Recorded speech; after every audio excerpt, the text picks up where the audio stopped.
Mr. Speaker, honorable members, the staff strength of the hospital is 107, but only 40% of that number is on government payroll.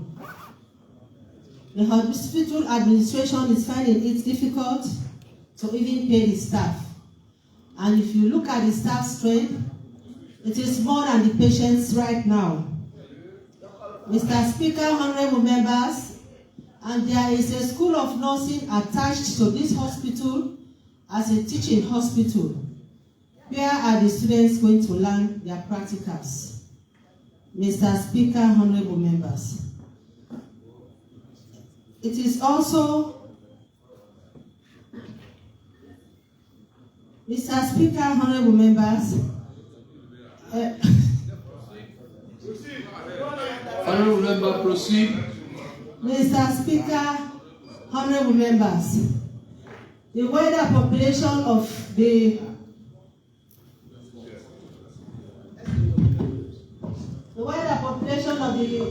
Bond district is depending on this hospital for referrals.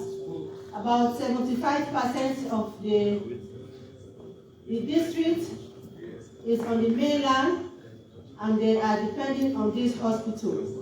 The duration for the contract was for 18 months. It's supposed to have been completed in August 2020. So, Mr. Speaker, honorable members, I'm asking on the Minister of Health to pay keen attention to this hospital for the benefit of the nursing school and the wider population of Bond district.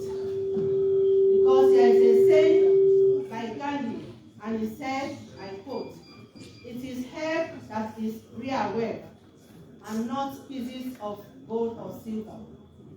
That brings me, Mr. Speaker, honorable members, to the number 4 pillar of the People's Manifesto, which is talking about technology and infrastructure initiatives. Mr. Speaker, honorable members, this government has been so magnanimous and made gains to make bridges and roads across the country. And I appreciate them for that. But Mr. Speaker, like the contracts that the Tolobos left behind, like the Maban Bridge and the Bele Bridge, and also the Road, those roads were completed. But Mr. Speaker, honorable members, the road construction between Machujong and Petema is very slow for the comfort of my people. Mr. Speaker, honorable members, the timeline for this construction was for 3 years, but the pace at which it is going, it is very slow, and I'm afraid. So, Mr. Speaker, honorable members, I want to create the indulgence of the Minister of Works and Public Access and the SLRA to please monitor that road construction. We want it to be completed within the stipulated time, and that is December 2025. Mr. Speaker, honorable members, I come to the number 1 pillar of the People's Manifesto, which is talking about agriculture. Mr. Speaker, honorable members, agriculture is the heartbeat of presidentbio's government. But if you watch at it, much was not realized in the last parliament, but we hope they have put everything in place to let them go into full-blown agriculture this time around. Because the people will not listen to any excuse this time around. They want to feed the people. And Mr. Speaker, honorable members, agriculture will break or make this country, and by extension, the Sierra Leone People's Party. So I'm creating the indulgence of the Minister of Agriculture to do his best to feed the people of Sierra Leone. Because by extension, if he does not do that, then the Sierra Leone government, the Sierra Leone People's Party will be in problem, and we don't want to see that. We want the Sierra Leone People's Party to remain in governance and the APC to remain in permanent opposition. Mr. Speaker, honorable members, we also want to talk to the Minister of Agriculture to monitor the massive agricultural sites.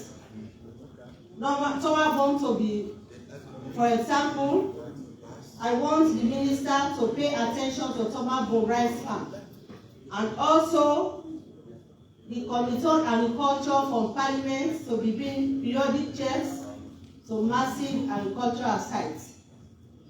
Because there is a saying by Augustine Escoffier that good food is the beginning of sincere happiness. Sierra Leoneans need food in order to be happy. Mr. Speaker, honorable members, I will not sit down if I do not say thanks to His Excellency the President. I want to take this opportunity to thank the President for making the Gender Equality and Women's Empowerment Act a reality, and for giving the women of Sierra Leone 30% quota in every sphere of life. Thank you very much, Honorable. Thank you very much, Honorable. Honorable Alpha Elder.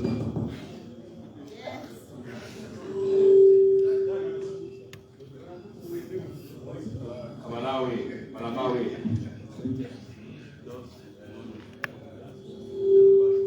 Thank you very much, Mr. Speaker, for giving me this opportunity to lend my voice to His President's speech of 3rd August 2023. Mr. Speaker, honorable members, I first of all want to congratulate His Excellency and his Vice for the indisputable victory in the recent elections of 24 June 2023. Very, very indisputable, very clear victory. I also want to thank His Excellency and his Vice and the team of dedicated ministers, deputy ministers, directors, and all the parliamentarians of the 5th Parliament for a very successful first term of 5 years since 2018 to 2023. Very successful indeed, because of the massive achievements achieved by the Bio government, achieved in the midst of all the disturbances by the opposition, and also in the midst of the external shocks brought about by the COVID, as well as the current Ukraine-Russian war that is going on. A lot of achievements have been made by this government. Mr. Speaker, honorable members, these achievements were made because our president is focused. He ignored all the distractions that came on his way. And that is because he has a mission.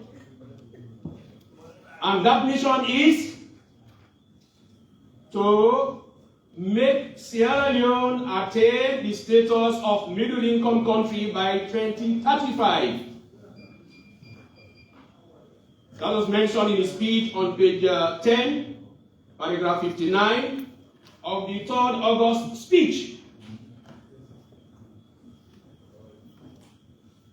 I also want to make a quotation from the President's speech here in Parliament in 2022, wherein he said, I quote, "Beneath every nation and a people lies a foundation that was built yesterday." We are all aware that the President and his government inherited a foundation that was tattered, an economy that was in its austerity. But then he braced himself to the task ahead and said that to achieve that success, he continued to quote, "This is the foundation we seek to lay by making investments in education," unquote. And true to his word, as soon as he got into office 2018, he embarked on this free quality education and to expand education generally in the whole country. Because without education, any country would find it very, very difficult to forge ahead, let alone to industrialize. I want to thank him for the achievements he made in the educational sector. The free quality education brought many, many changes in this country. It propelled this country into another level. Mr. Speaker, honorable members, I want to crave your indulgence to allow me to go through some of the achievements made under the free quality education. There was an increase in enrollment and retention in schools, plus radical inclusion. There was also an increase in the teacher employment, over 5,000 teachers, as opposed to no employment of any teacher during the 11 years reign of the previous regime. There were also many, many new classrooms and more examination centers established throughout the country. Teacher salaries were increased to up to more than 45% with other incentives. Payment of tuition and examination fees for external examination classes, that is NPSC, BECE, and the WASP, in tune of billions every year. There was also provision of teaching and learning materials. In the tertiary and higher education sector, we also expanded and strengthened it by making 3 additional universities, i.e., the Cornell University of Science and Technology, the Milton Magai University of Science and Technology, the Eastern University of Science and Technology in Kenema. Not only that, the textbooks, about 7 textbooks, were established in the country. There was an increase in university admissions and also in these textbooks. The amount of granting aid that was given by this government is unprecedented. Also, to crown it all, in the education sector, the student loan scheme has been established and people have started benefiting from it. For us in Falaba district, we want to thank His Excellency very, very immensely because we benefited from the free quality education. Falaba district, for 2 years in a row, we topped the whole country in the NPS exams, 2 years in a row, 2021 and 2022. That is no mean achievement for a district that is very new and that was considered very backward. We want to thank the Excellency very, very immensely for that. But we want to make a request for the tech vote that has been established there, for it to be transformed into a constituent college of any of the universities of science and technology. That will help us a lot, because we find it very, very strenuous to travel from up Falaba to down to any of the universities in other provinces. Mr. Speaker, honorable members, I want to zoom in on Field Salon. Mr. Speaker, honorable members, it is very shameful and embarrassing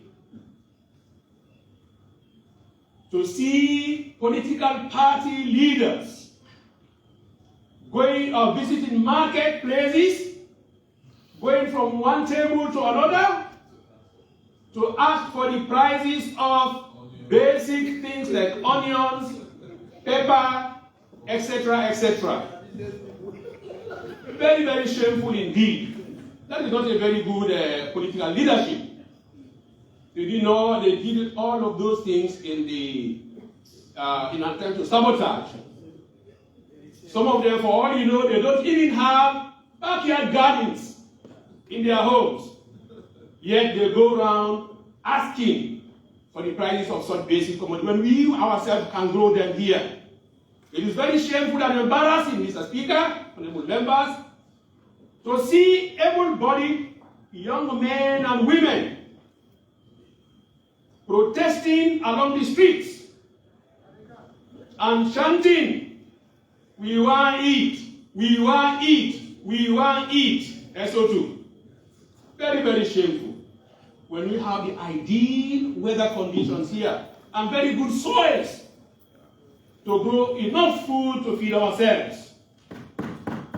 It is very, very shameful, Mr. Speaker and honorable members, to see traders, Sierra Leonean traders, moving from Sierra Leone going to Mali, which is largely a desert country, to go and buy pepper and groundnut.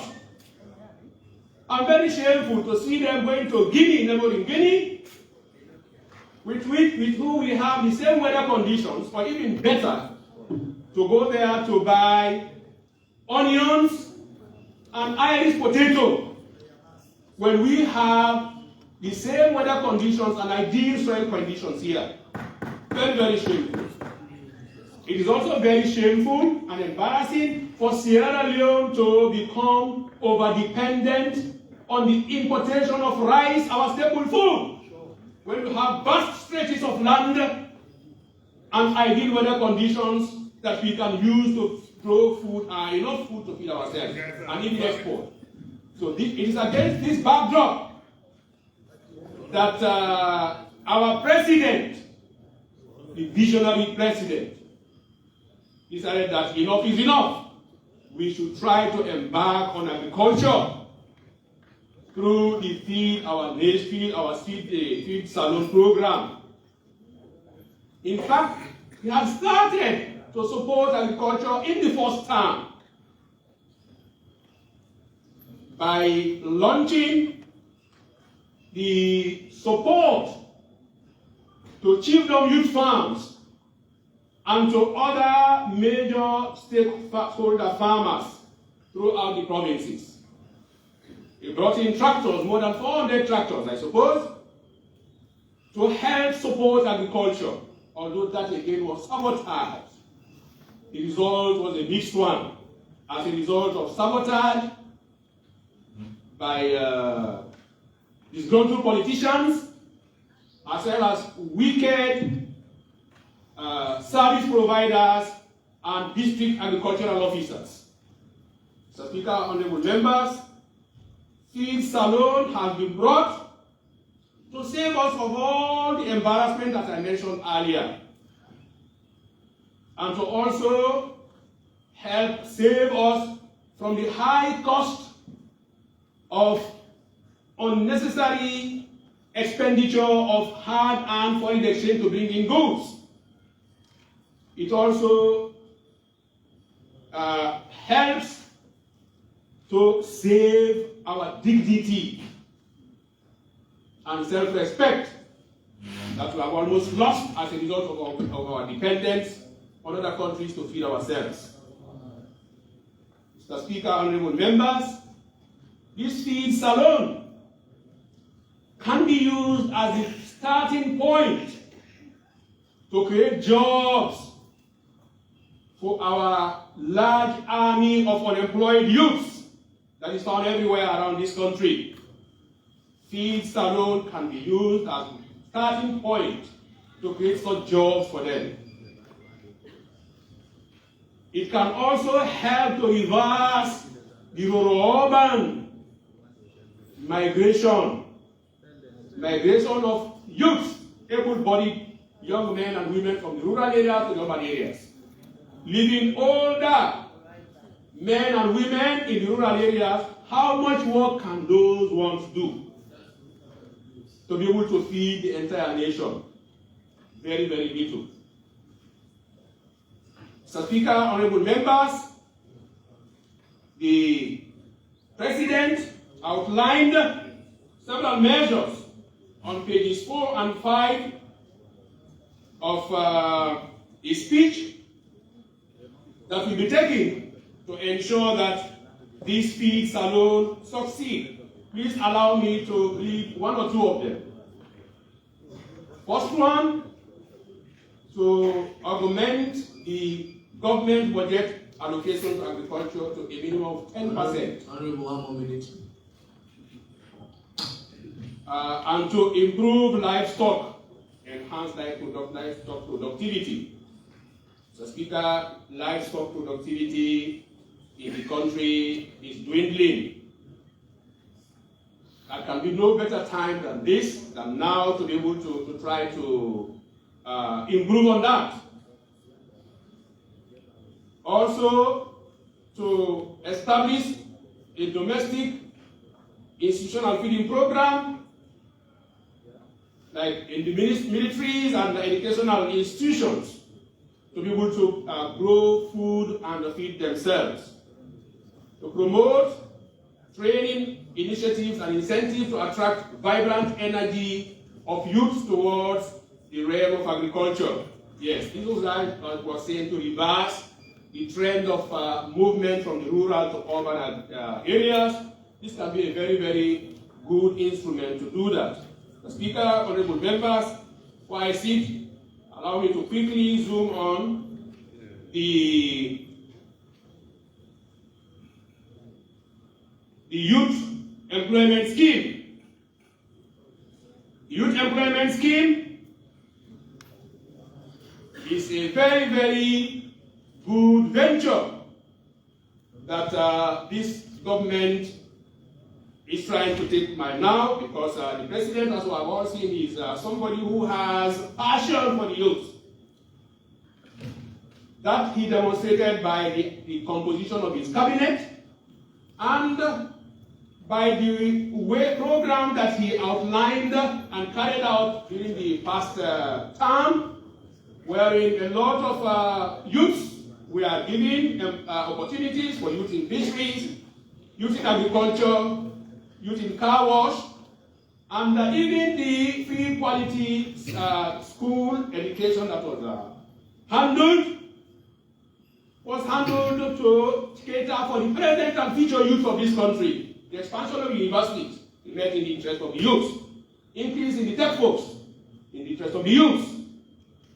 Admissions, increase in admissions in universities in the interest of youth. Launching of the student loan scheme, interest of the youth. In this second term, he is trying to create 500,000 jobs. In conclusion, Mr. Speaker, honorable members, I would like the Ministry of Agriculture to come up with a blueprint to show us how they intend to go about implementing this field salon program. Design a blueprint and bring it up to Parliament here for us parliamentarians to look at it and comment on it. And then finally,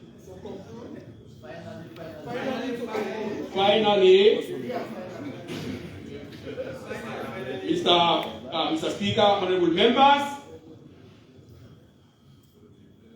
the Kush issue would also like the following ministries to come with a master plan, to show us how they intend to handle this Kush issue, which has become a menace in this country. The Ministry of Youth, the Ministry of Internal Affairs, Ministry of Social Welfare, and other line ministries that can be of help to bring about a solution to this thing. The transportation problem in this country is also an issue. Thank you. Transportation is Honorable Jabi, you have taken all the time. Just rounding up now, sir. The transportation, urban transport, is a major problem. Transportation to rural areas is also a major problem. I'd like to appeal to the President to look into that one, to bring new buses which will ply the streets of the city and also to the provinces. Also, our national airline and our airline industry needs to be made competitive. The airline industry needs to be made competitive so that we find it cheaper to go out of this country to campaign. I want to thank you very much for your indulgence. Honorable members, you don't really need to touch on all the areas. You handle specific areas and deal with them properly so that you allow the others to take the other areas and have the discussions on them. Thank you very much, Honorable Jabi. Honorable Maria Mazombo. Yeah, yes. Honorable Maria Mazombo. Yes, please. Yeah, I could remember the time we started, we agreed for us to invite all NDAs to occupy so that they will be able to listen to what members are saying. But up to now, the place is empty and there is no explanation to the house. Yes, why they are not around. I totally agree. I want you to relate to I totally agree with you. Is the clerk here? talking to ourselves. Yes, clerk. Is Mr. Clark around? Okay. This is an order of this parliament. Do a letter, a final letter to all the MDAs. Make sure they are here tomorrow. Otherwise, we'll be in contempt. Sorry, Mr. Speaker. Mr. Speaker, I know the public because of the time, I would advise that you send a very strong message instead of writing a letter. We should be here before or after lunch for the rest of the day. We should be very strong in that. Especially the Minister of Agriculture. Yeah.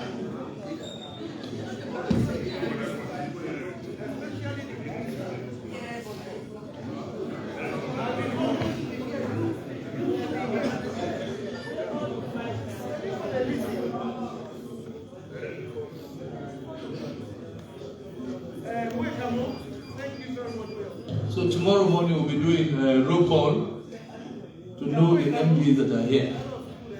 All MDs that are not here for this debate, latest tomorrow, you have yourselves to blame.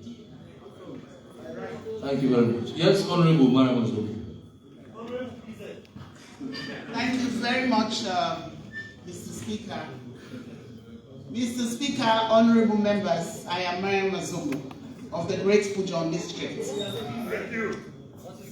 It is an opportunity for me to debate the presidential address as a first-timer in the 6th Parliament of the Second Republic of Sierra Leone. Thank you for granting me this opportunity again. Mr. Speaker, honorable members, let me take this opportunity to thank His Excellency for a laudable, powerful, potent, and compelling address, which expresses his government's plans and aspirations for Sierra Leone in the next 5 years. Mr. Speaker, honorable members, allow me to feature paragraph 16 of the address, which focuses on youth employment scheme.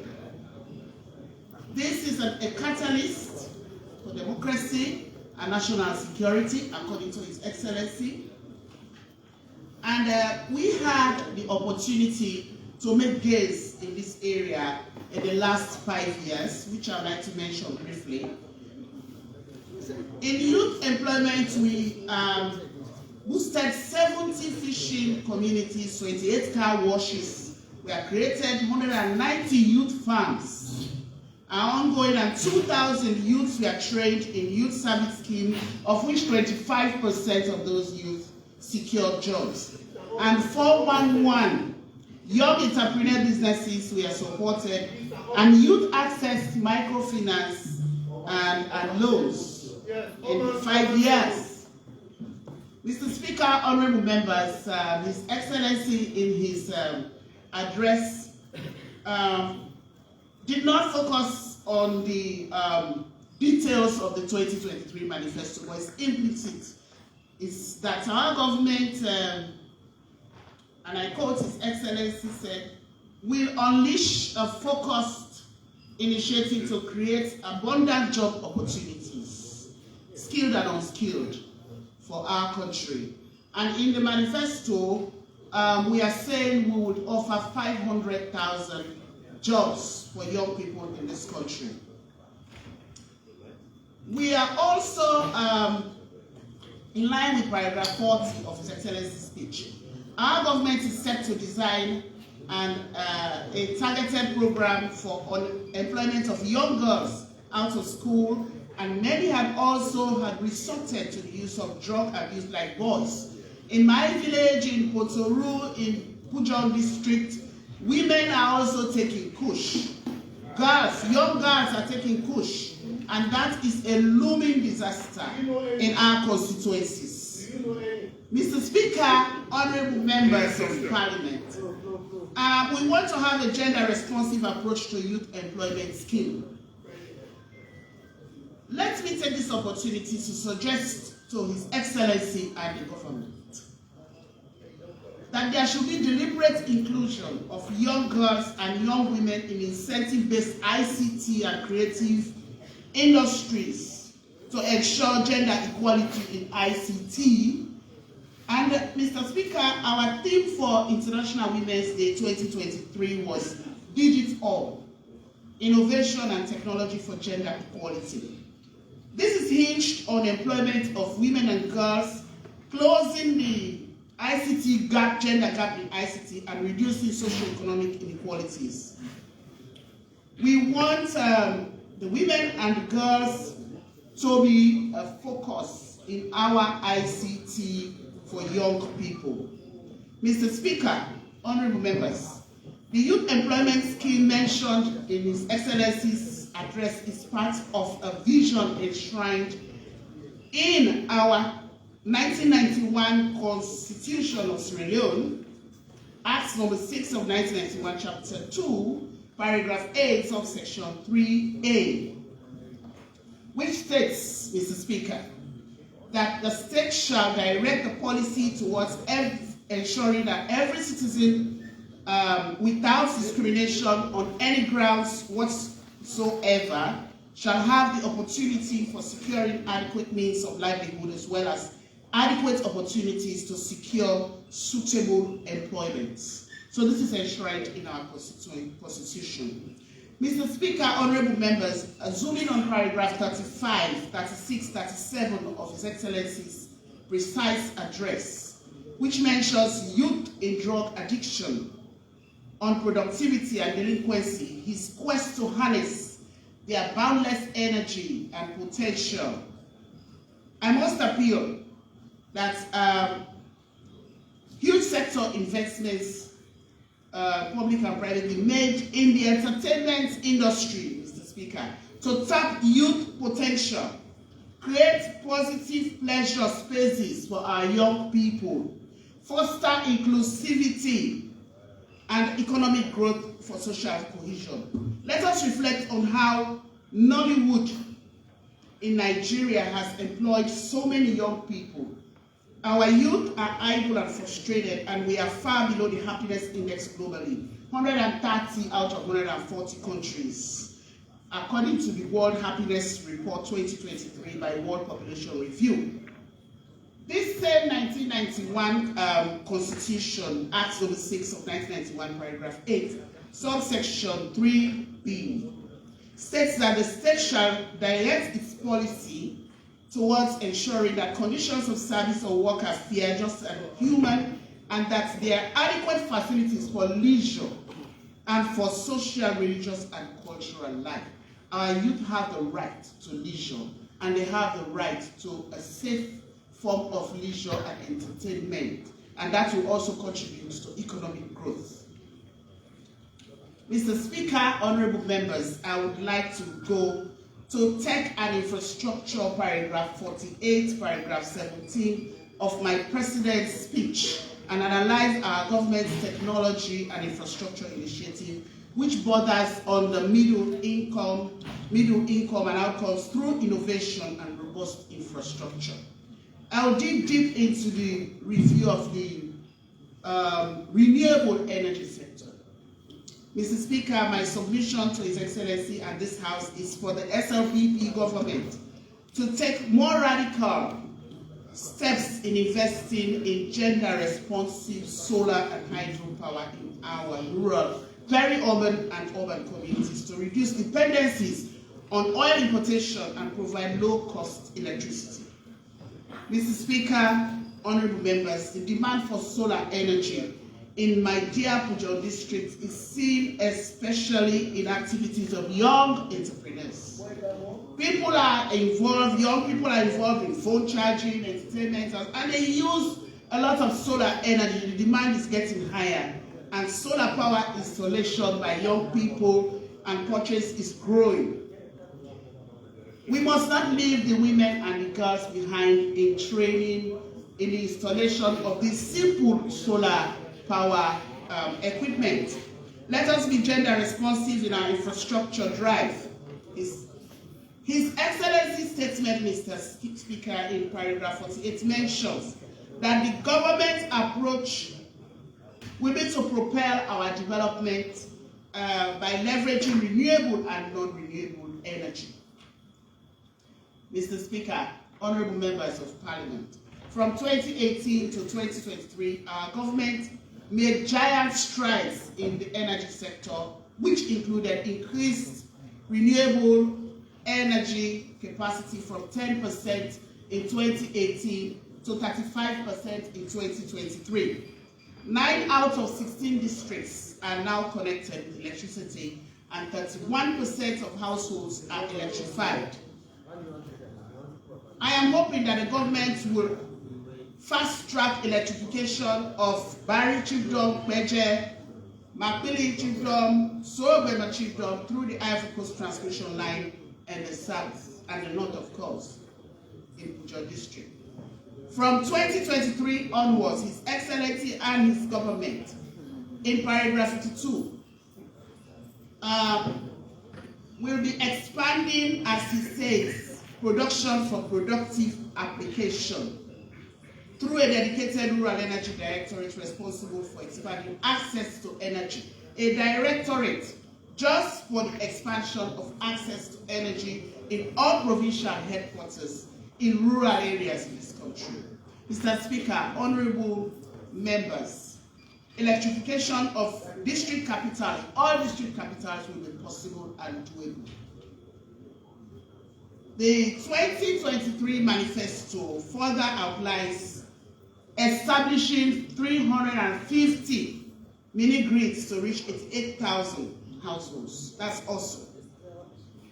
With renewable energy, of course. And in this same manifesto, our government says we will connect over 200 communities to renewable energy, solar and hydro mini-grids, and will complete expansion and upgrading of the existing hydro and solar power systems in this country, Bumbuna, and so on and so forth. Mr. Speaker, honorable members of Parliament, our government is determined to expand the private sector intervention in ETSA and reduce government costs, and will transform EGTC to focus more on transmission and dispatching. Finally, we'll be more transparent and accountable in the energy sector. Mr. Speaker, honorable members, a clarion call in all of this is to give gender-smart energy and equal access to infrastructure for women, men, boys, and girls. A solar-lighted home, for example, in my village in Pujo, at night is a protection from sexual predators who move in the dark, hands of our girls. Studying by boys and girls is enhanced at night, and girls are protected when the place is bright. Give us gender-smart infrastructure. Give us gender-smart energy, which means less time spent by women on daily tasks like cooking, with a cold solar fridge in the home, a simple one. The woman saves time from cooking and preservation of food is ensured. A gas stove saves a woman from a smoke-free kitchen and labor from carrying wood. I would like this government to always remember girls and women when promoting or when prioritizing what comes first in the energy sector and what comes second or third or last. Mr. Speaker, honorable members, let me delve into paragraph 7. His Excellency is committed to women's participation in political space. Finally, Mr. Speaker, we are happy that the Gateway Act 2022 is moving in action. I wish to thank His Excellency again for this powerful address and to the 5th Parliament for enactment of the Gateway Act and for giving women more seats today in the 6th Parliament. 28.2% of 149 seats is way above the 18.4% average in the West African parliaments, according to a recent publication by the Interparliamentary Union. 30.4% elected representatives and a 15% rise is awesome in our country. But I hereby plead to His Excellency to appoint more females from Pujo district to leadership positions. So far, only one Pujo woman has been appointed, and many more are qualified and ready to serve. 2 of us are here in Parliament from Pujo district. We have met the 30% minimum in Parliament, but we are still craving for more seats for Pujo district women. Kindly remember Pujo district in the upcoming appointments. Thank you. I want to thank you all and thank His Excellency for his great address.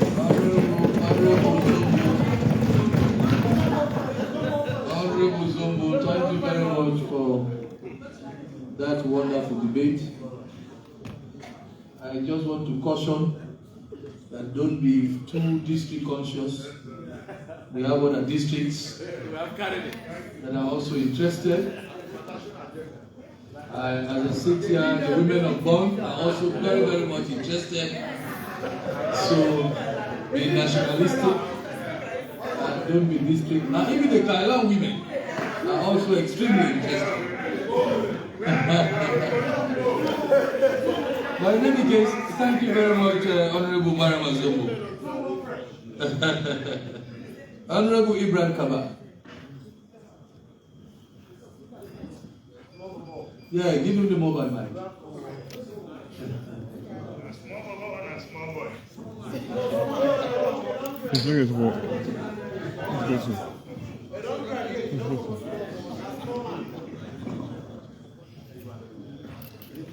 Mr. Speaker, honorable members,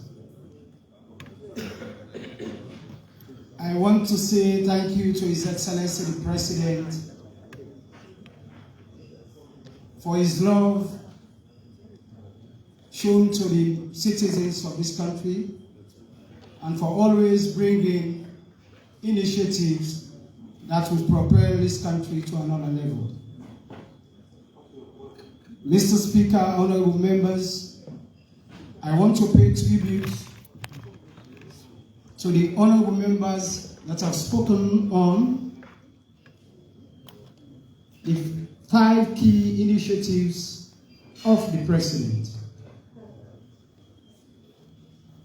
That is Feed Salon, Human Capital Development, the Youth Employment Scheme, Technology and Infrastructure, and finally, revamping the public service architecture. Mr. Speaker, the fact is that all the members of Parliament have one way or the other considered the importance of the Big Five. Mr. Speaker, I want to say thanks to the citizens of this country for handing over the trust to His Excellency the President and the SLPP government for another 5 years. Mr. Speaker, honorable members, let me narrow my submission on one of the Big Five, and that is Feed Salon. Mr. Speaker, honorable members, Feed Salon, if we succeed in getting that one, it will help us in many ways. One, it will free us from the pains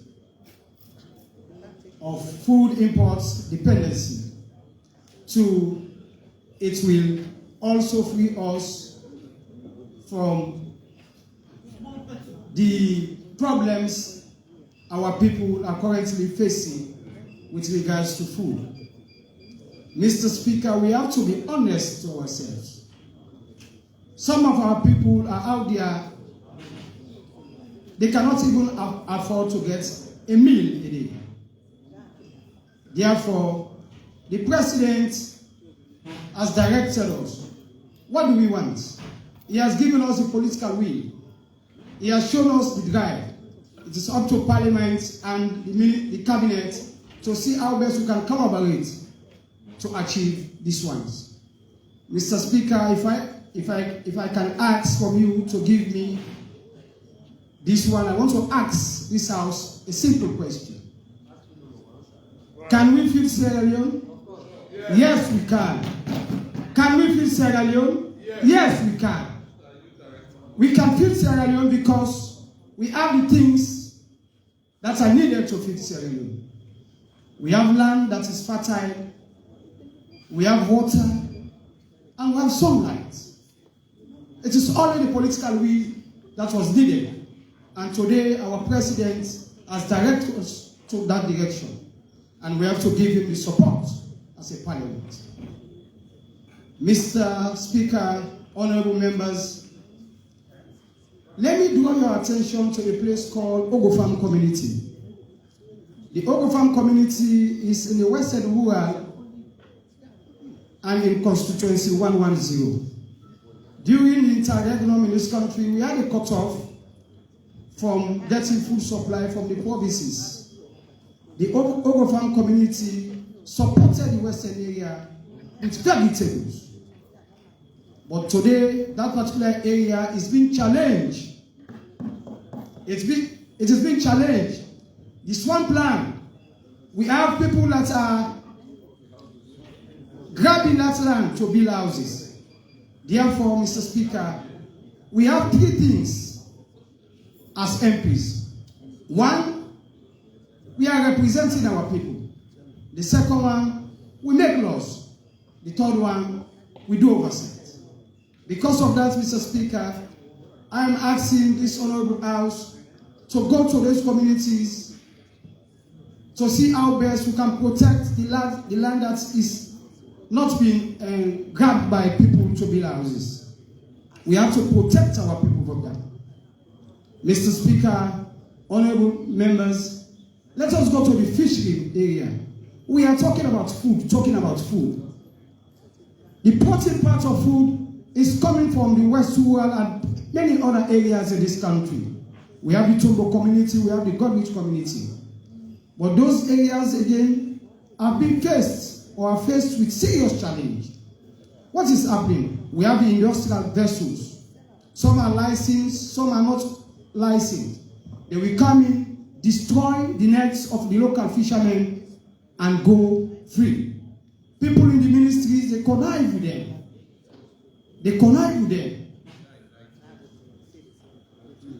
And Mr. Speaker, honorable members, we have over 12,000 registered fishing boats in this country. We have to protect them. They own the waters, they own the seas. We have to protect them.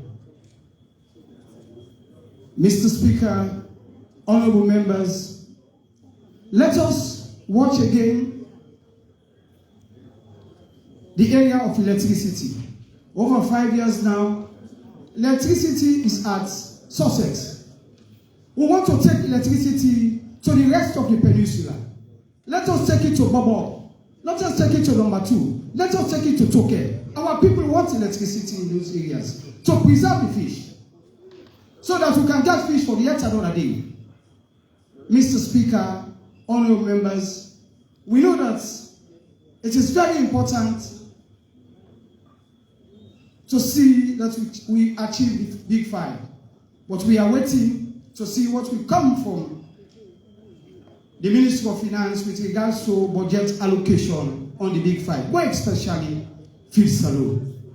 Mr. Speaker, honorable members, before I take my seat, I want to leave you with few words. That he who feeds you, rules you. Therefore, I am asking this honorable House to come together to see how best we can feed salon.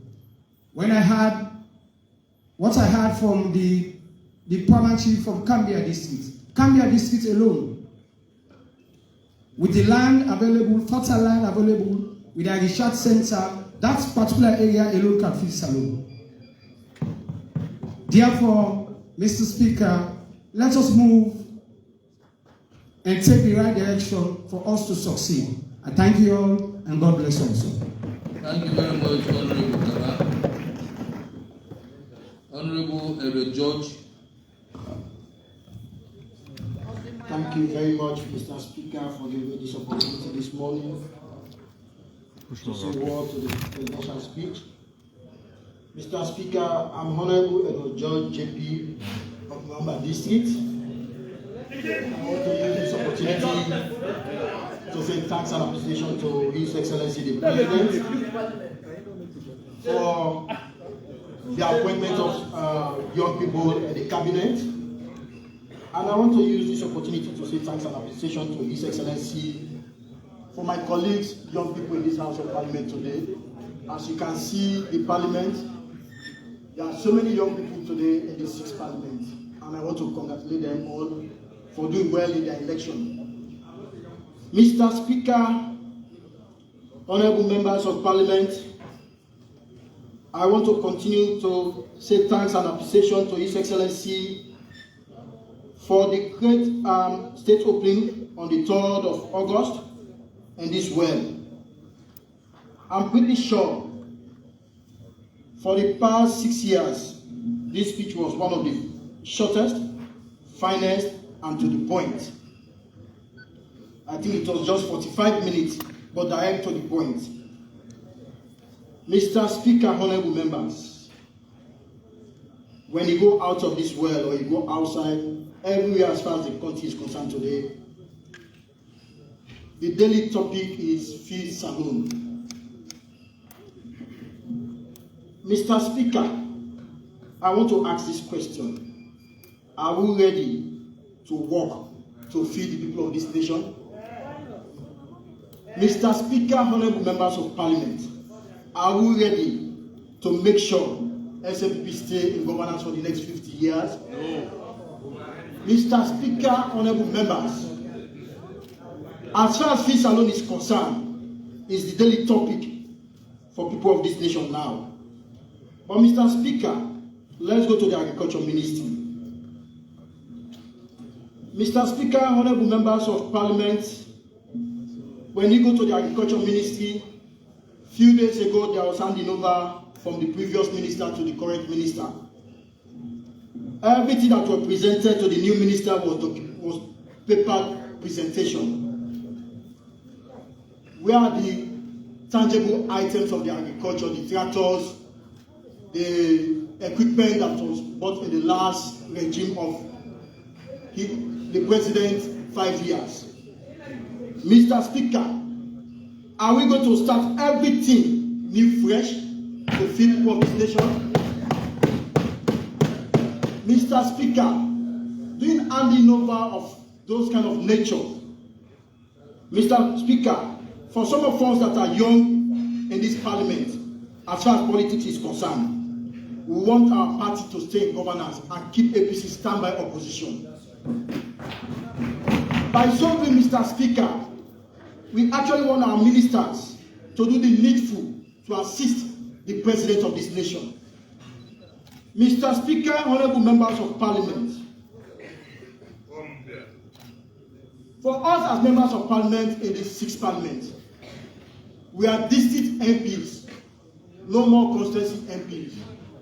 And Mr. Speaker, the ministers that they are appointed presently from HE office, they are representing districts. Mr. Speaker, honorable members of Parliament, I actually want to use this opportunity to ask the leadership of this House to make sure that this time around we sit with our ministers to discuss and to see how best we can take this nation forward. Because all of us are now representing districts. Mr. Speaker, honorable members, as far as agriculture is concerned, if we go to the Agriculture Ministry, most of the ones that they are giving money to do the agricultural business, to do agricultural farm, you can see that there is no proper monitoring on them. Mr. Speaker, for daily basis, on yearly basis, you see the amount of money they said they are disbursed to farmers. Who are these farmers? How are they monitoring the farmers? What are the produce coming out from the money that they are giving to them? Mr. Speaker, today we are here to actually applaud the president, because the president alone cannot do everything. And I will assure this House that HE, the president, means very good. He has a very good intention for this nation. The problem is the followers of HE. Are we ready to support him to achieve his dream? And Mr. Speaker, in the Big Five,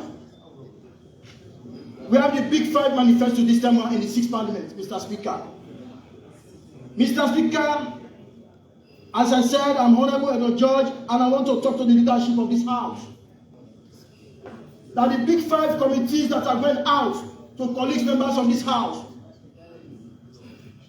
let us give these committees to MPs that will know will mean good for this nation.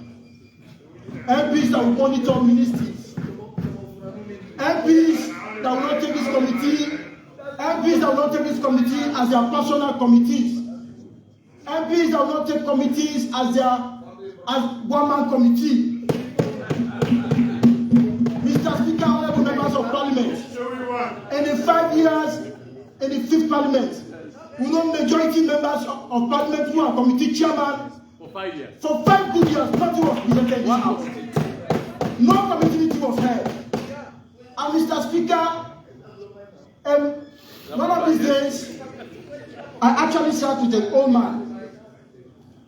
He said to me, MP has a role to play to monitor ministries, which I agree, Mr. Speaker. And Mr. Speaker, you can agree with me. You are the chairperson of the PAC.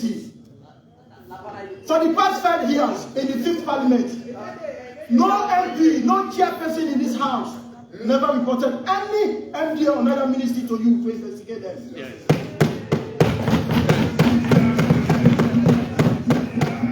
Mr. Speaker, honorable members of Parliament, our role is to support the President to achieve his goal and dream.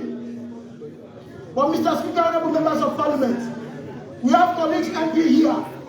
When they give them job to do, they do it on selfish basis. Mr. Speaker, Honorable Judge, be guided. You have not taken the podium to lash out at colleagues. I'm not, Mr. Speaker. Now listen. Go to the subject matter under debate. Go directly to the President's speech. Mr. Speaker, I'm going directly.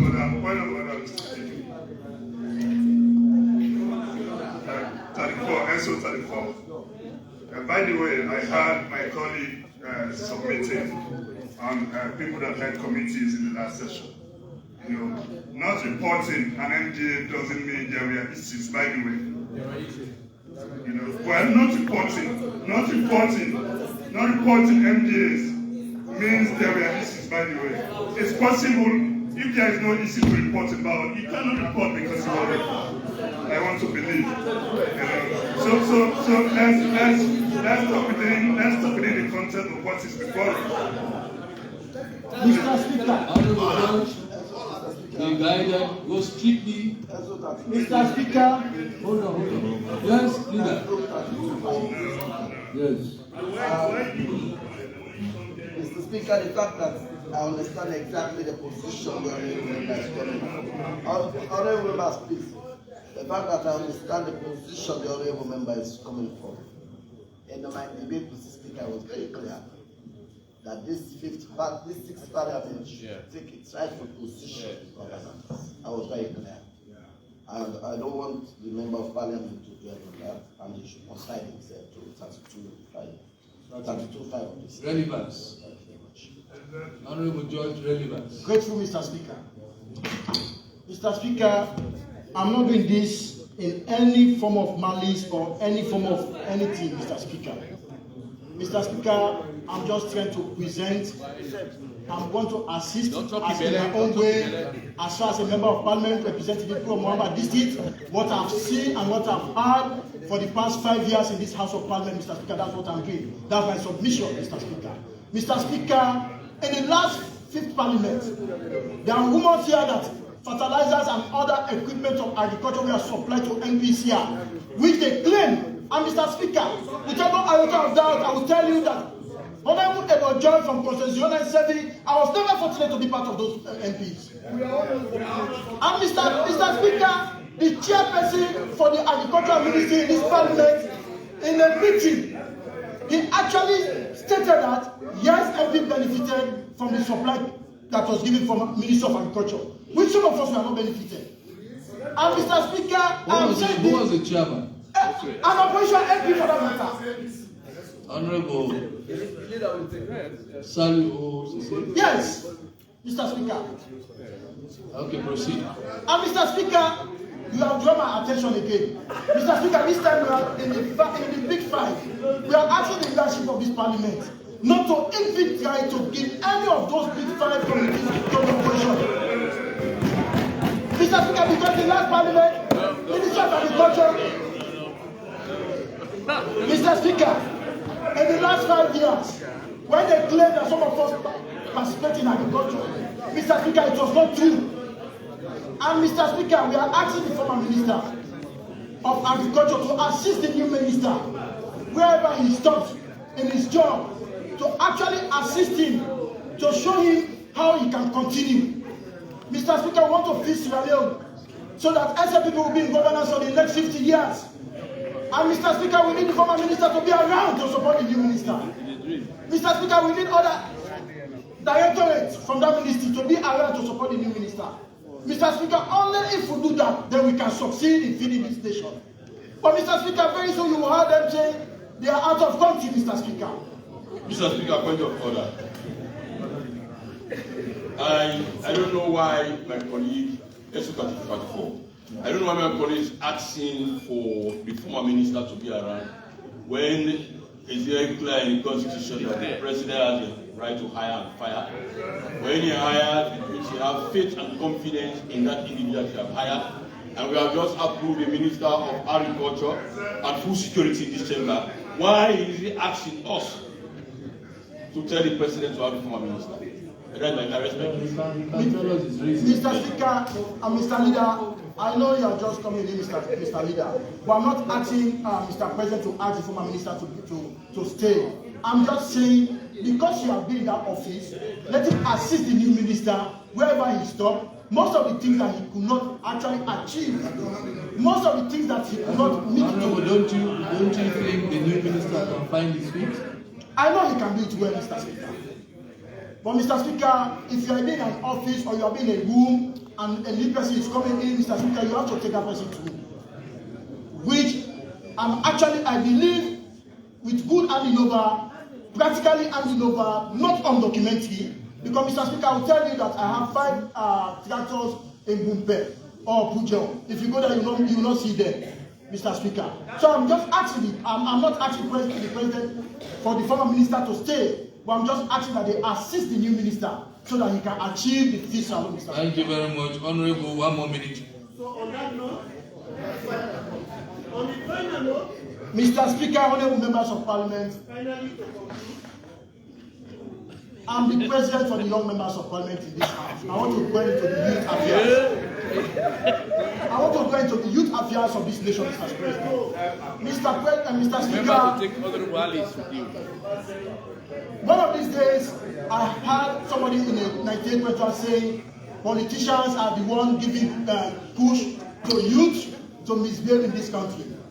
Mr. Speaker, today we are live, and I want to make it very clear that there is no politician, nobody in this house, neither be a senior politician, a seasoned politician, that will support any youth to go into drugs abuse or drugs taking, Mr. Speaker.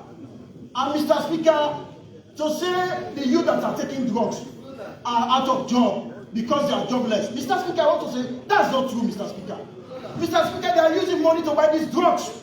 Mr. Speaker, if you are not working, you don't have anything to do. Where are you getting the money to get these drugs, Mr. Speaker?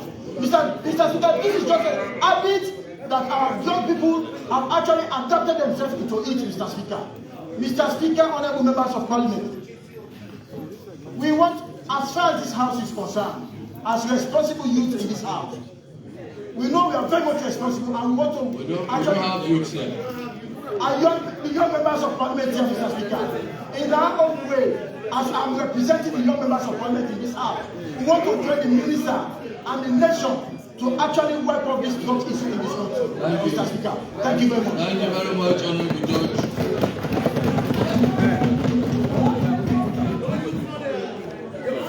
Honorable Madam.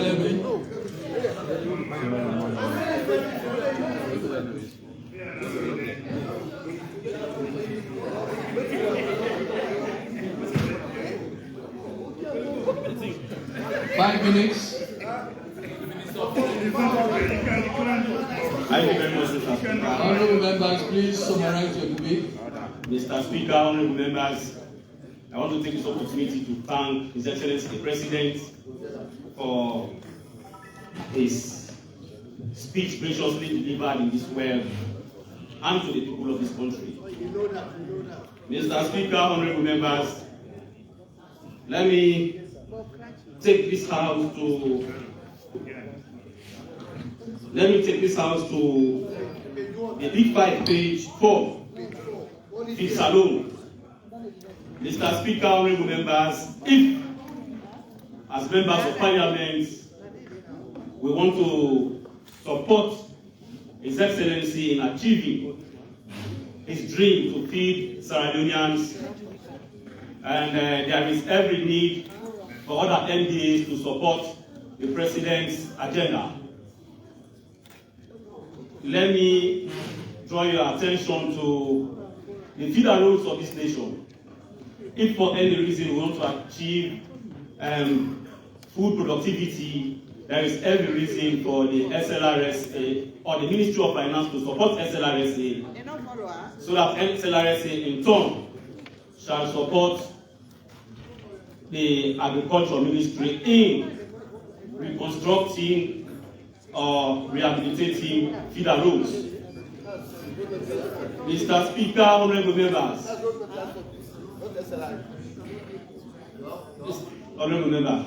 Mr. Speaker, honorable members, the roads in this nation, especially Mr. Speaker, honorable members, am I protected? Mr. Speaker, point of order. Mr. Speaker, am I protected? Mr. Speaker, point of order 34. Mr. Speaker, we are in confusion. We have moved from SRSA, from my colleague speaking, to SRA, to Road Maintenance Home Administration, and he was the chairman for Transport and Aviation. I don't know where he's taking us. Mr. Speaker, I'm returning to SRA, the Sierra Leone Road Authority. Mr. Speaker, the Sierra Leone Road Authority needs to pay keen attention to feeder roads. There are some feeder roads in this country, for example, the road leading to the four permanent kingdoms in the Bo district. Mr. Speaker, I can assure you.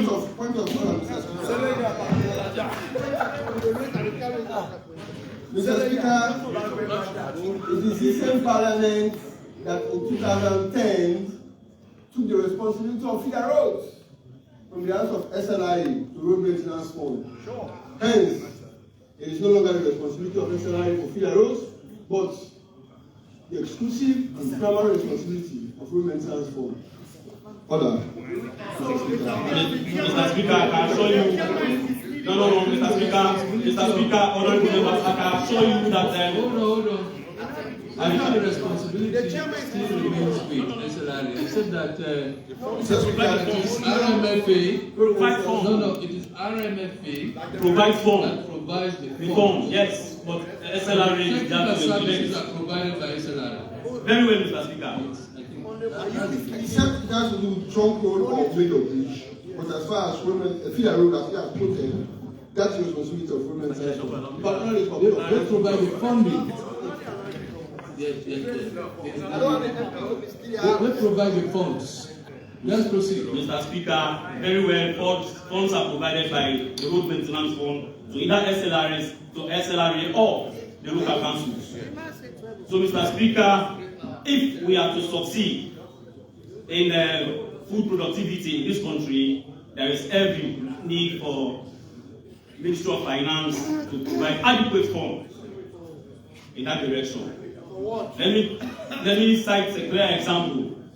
The bonus, Mr. Speaker, honorable members, since the last administration of former Anis by Kuroma, it was only when His Excellency the President was visiting my constituency, then constituency 083, it was at that time that the SLRA did some minor maintenance on that road. And Mr. Speaker, for those of us who went to CKC, you can agree with me. You can agree with me that Chalakomboya, Bilumba, Dangaluba, Beselenga are the feeder chiefdoms for Mo district in terms of fruits, rice, and other vegetables. Cash crop. Mr. Speaker, honorable members, those 3 or 4 chiefdoms alone can feed the rest of Mo district. How? If we have good roads, Expatiate. I can assure you that we can feed Mo district and even part of the south. Expatiate, my friend. Mr. Speaker, honorable members, let me take you quickly to Which page?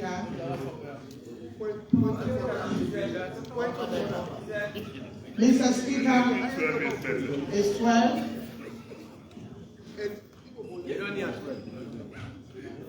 I rise to move the motion to suspend SO5 to so that the business of the House will commence. I so second that.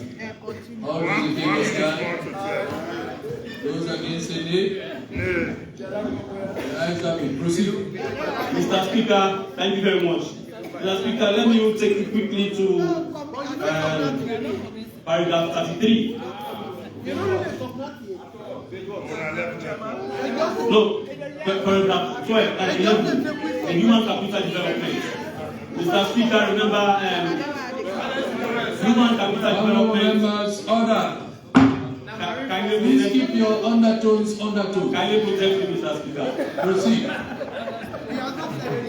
Mr. Speaker, honorable members, the human capital development has been a key priority on in the President's agenda. Mr. Speaker, if we are proud today, referring to the probably call it as the anthems of Africa, was as a result of the products that we are coming from Rabi College. Mr. Speaker, human capital development is key in achieving the Big Five. Honorable, 1 more minute. Mr. Speaker, honorable members, the President spoke again about the President spoke again eloquently about the employment. He spoke about providing 5,000 jobs for Sierra Leoneans. Imagine 500,000. Mr. Speaker, if we can provide 500,000 jobs for the youth of this country, I want to assure you the issue of kush and other drugs will be something of the past. I want to assure you, people are taking drugs as a result of their situation, because for the mere fact that they have nothing to do, you know, there is a saying that goes like an empty mind is a devil's workshop. Take a look at the majority of those misusing drugs. There are some people who are taking drugs, but they can get away with it. They can carry themselves well or put on supporting. But those of our youth on the street who are taking drugs, I can assure you, if we provide them jobs at this present moment, Sierra Leone will be the Dubai of Africa. I can assure you, because we can make transformation by using those youths. We can take those youths to the farming environment, to tumble, to fishing environment. If we support them with the Thank you very much. Thank you very much. I want to tell you, while she was giving his statement, Mayor and the deputy minister interjected in his speech. We are not for around 2 minutes. It's way beyond his time. Don't do that as it is. Honorable Bandura, he landed ever since. Honorable Bandura. Absent. Absent. Honorable Yusuf Makiri.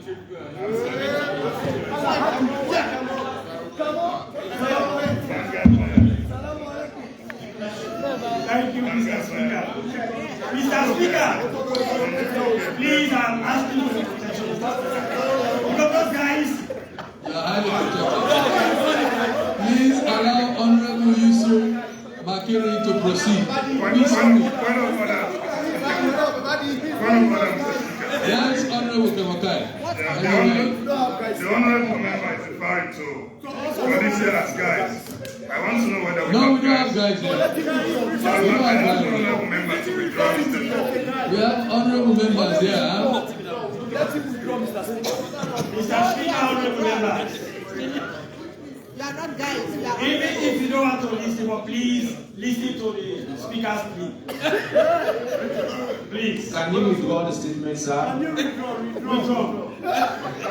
Mr. Speaker, honorable members, I want to re-echo my thanks and appreciation to the President for his speech delivered in this House on the 3rd of August.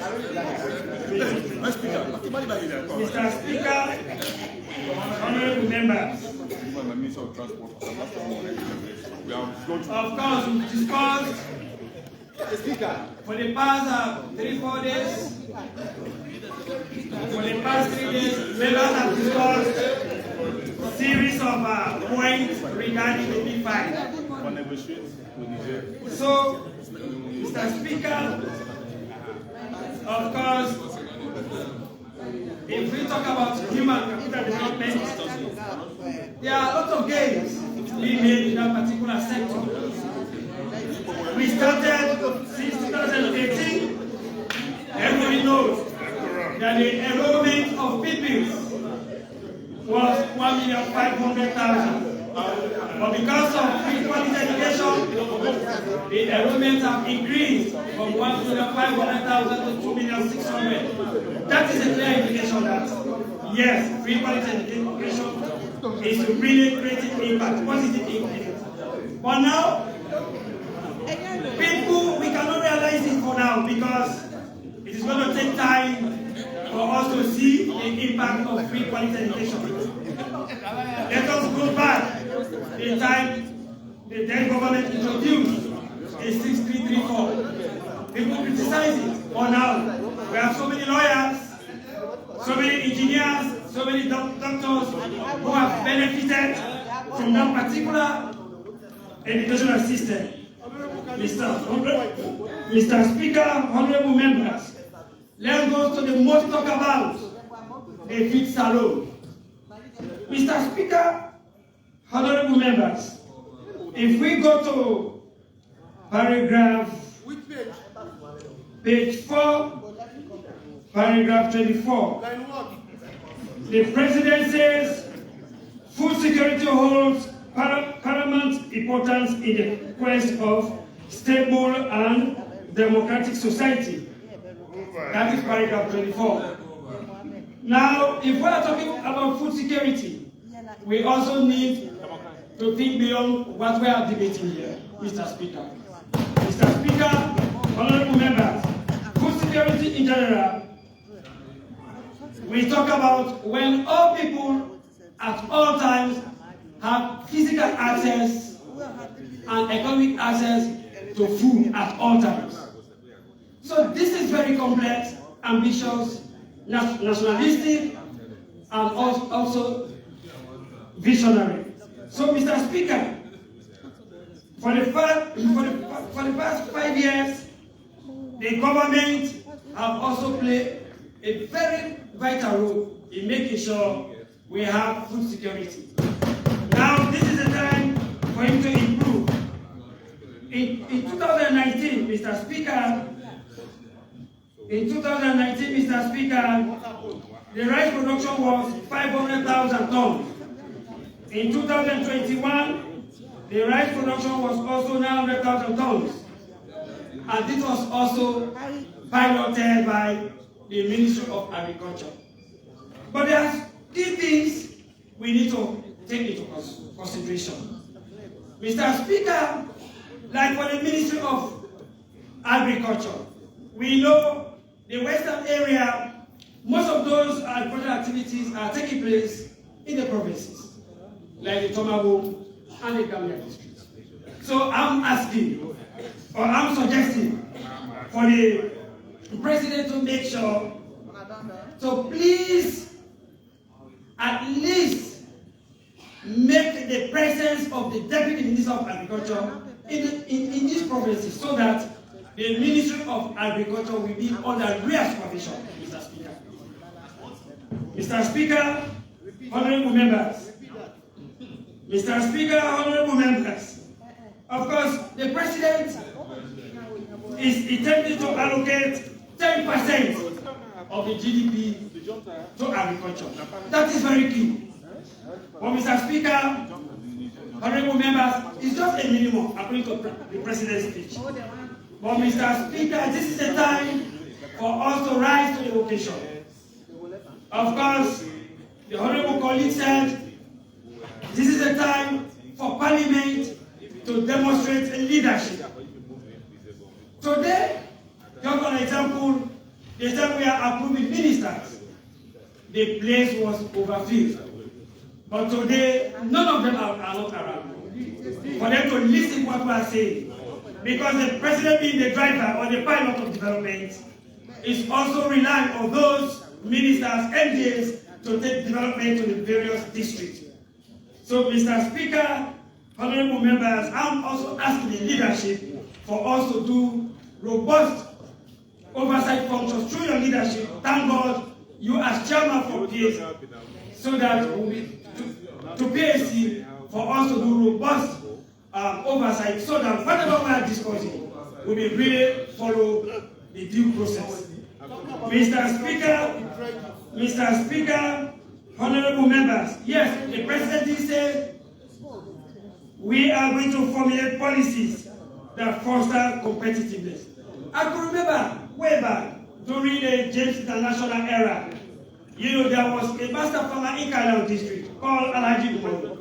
He was giving key attention and special motivation packages so that that helped him to increase his yield. Alhaji Leone.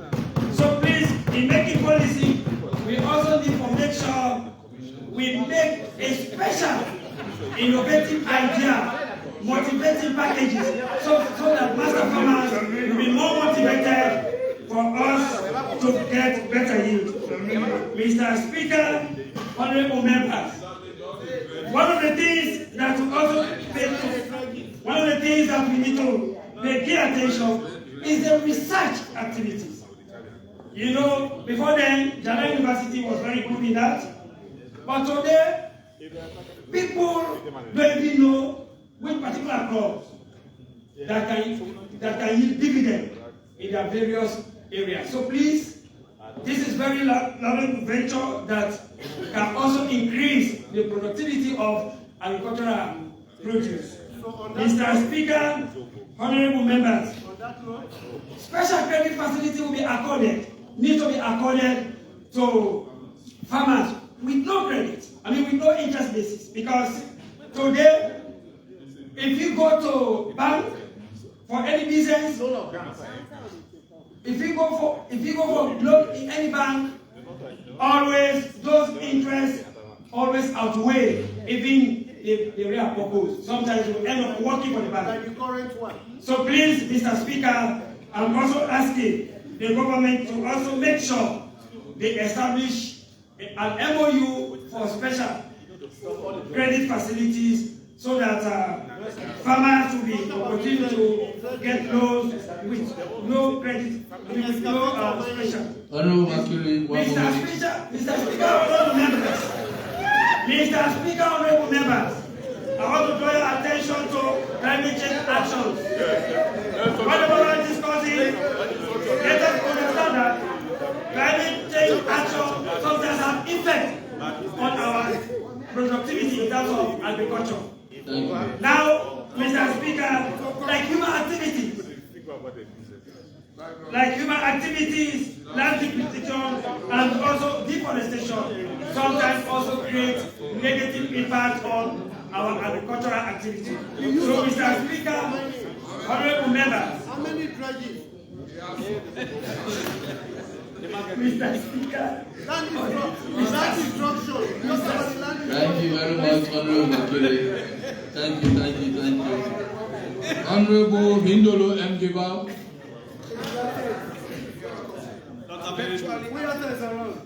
Honorable Bilosho.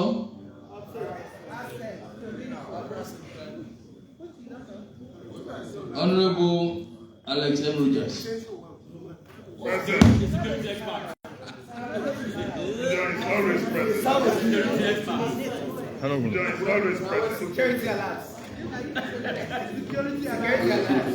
The Honorable Bintu Fatmata Bokari after Honorable Alex Rogers.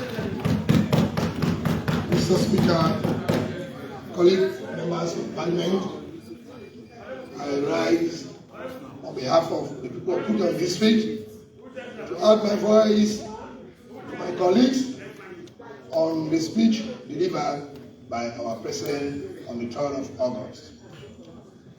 It is no denying that 5 years ago, your President, my President, our President, His Excellency, President Julius Madabio, stood in this Parliament and delivered very graciously and pledged to critically support some of the critical promises enshrined or stipulated in the SLPP government manifesto.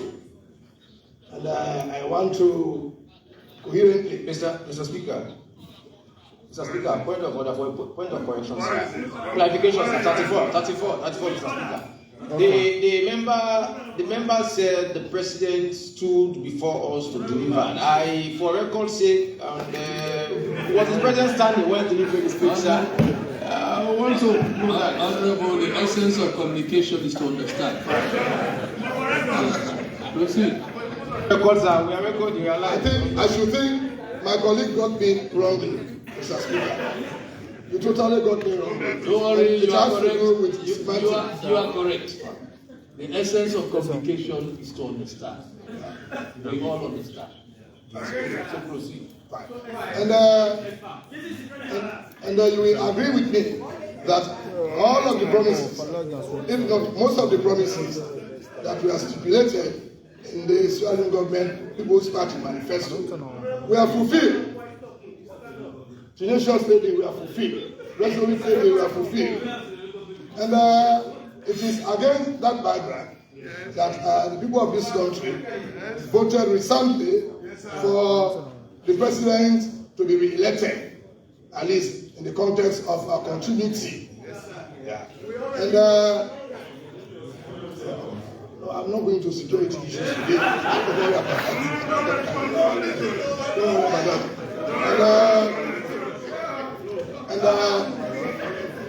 And you will agree with me also that almost all of those promises that are enshrined in the People's Manifesto were fully or resolutely fulfilled. To the critics, they will argue that none were fulfilled, but at least 30% of those promises, you will agree with me, were fulfilled. And we could see evidence of those promises. Say, for example, in the area of health, in the area of agriculture, which is now today being considered as a flagship project. And of course, security also, you take that into consideration. Though one could it could be argued that security for today is one of fragility, but also credence should be given to this government in the context of implementing or being reinforcing the security forces in this country. Now, I want to at least limit my contribution to the overarching clue to the realization of the 72 paragraph speeches delivered by His Excellency the President. And I will draw your attention to paragraph 3. Paragraph 3 of his speech. You can look for the break now. That is the last sentence of paragraph 3. Let me read it verbatim. Parliament is not merely a forum for legislation. It stands as a vanguard of democratic ideals and postulates as a lifeblood of our nation.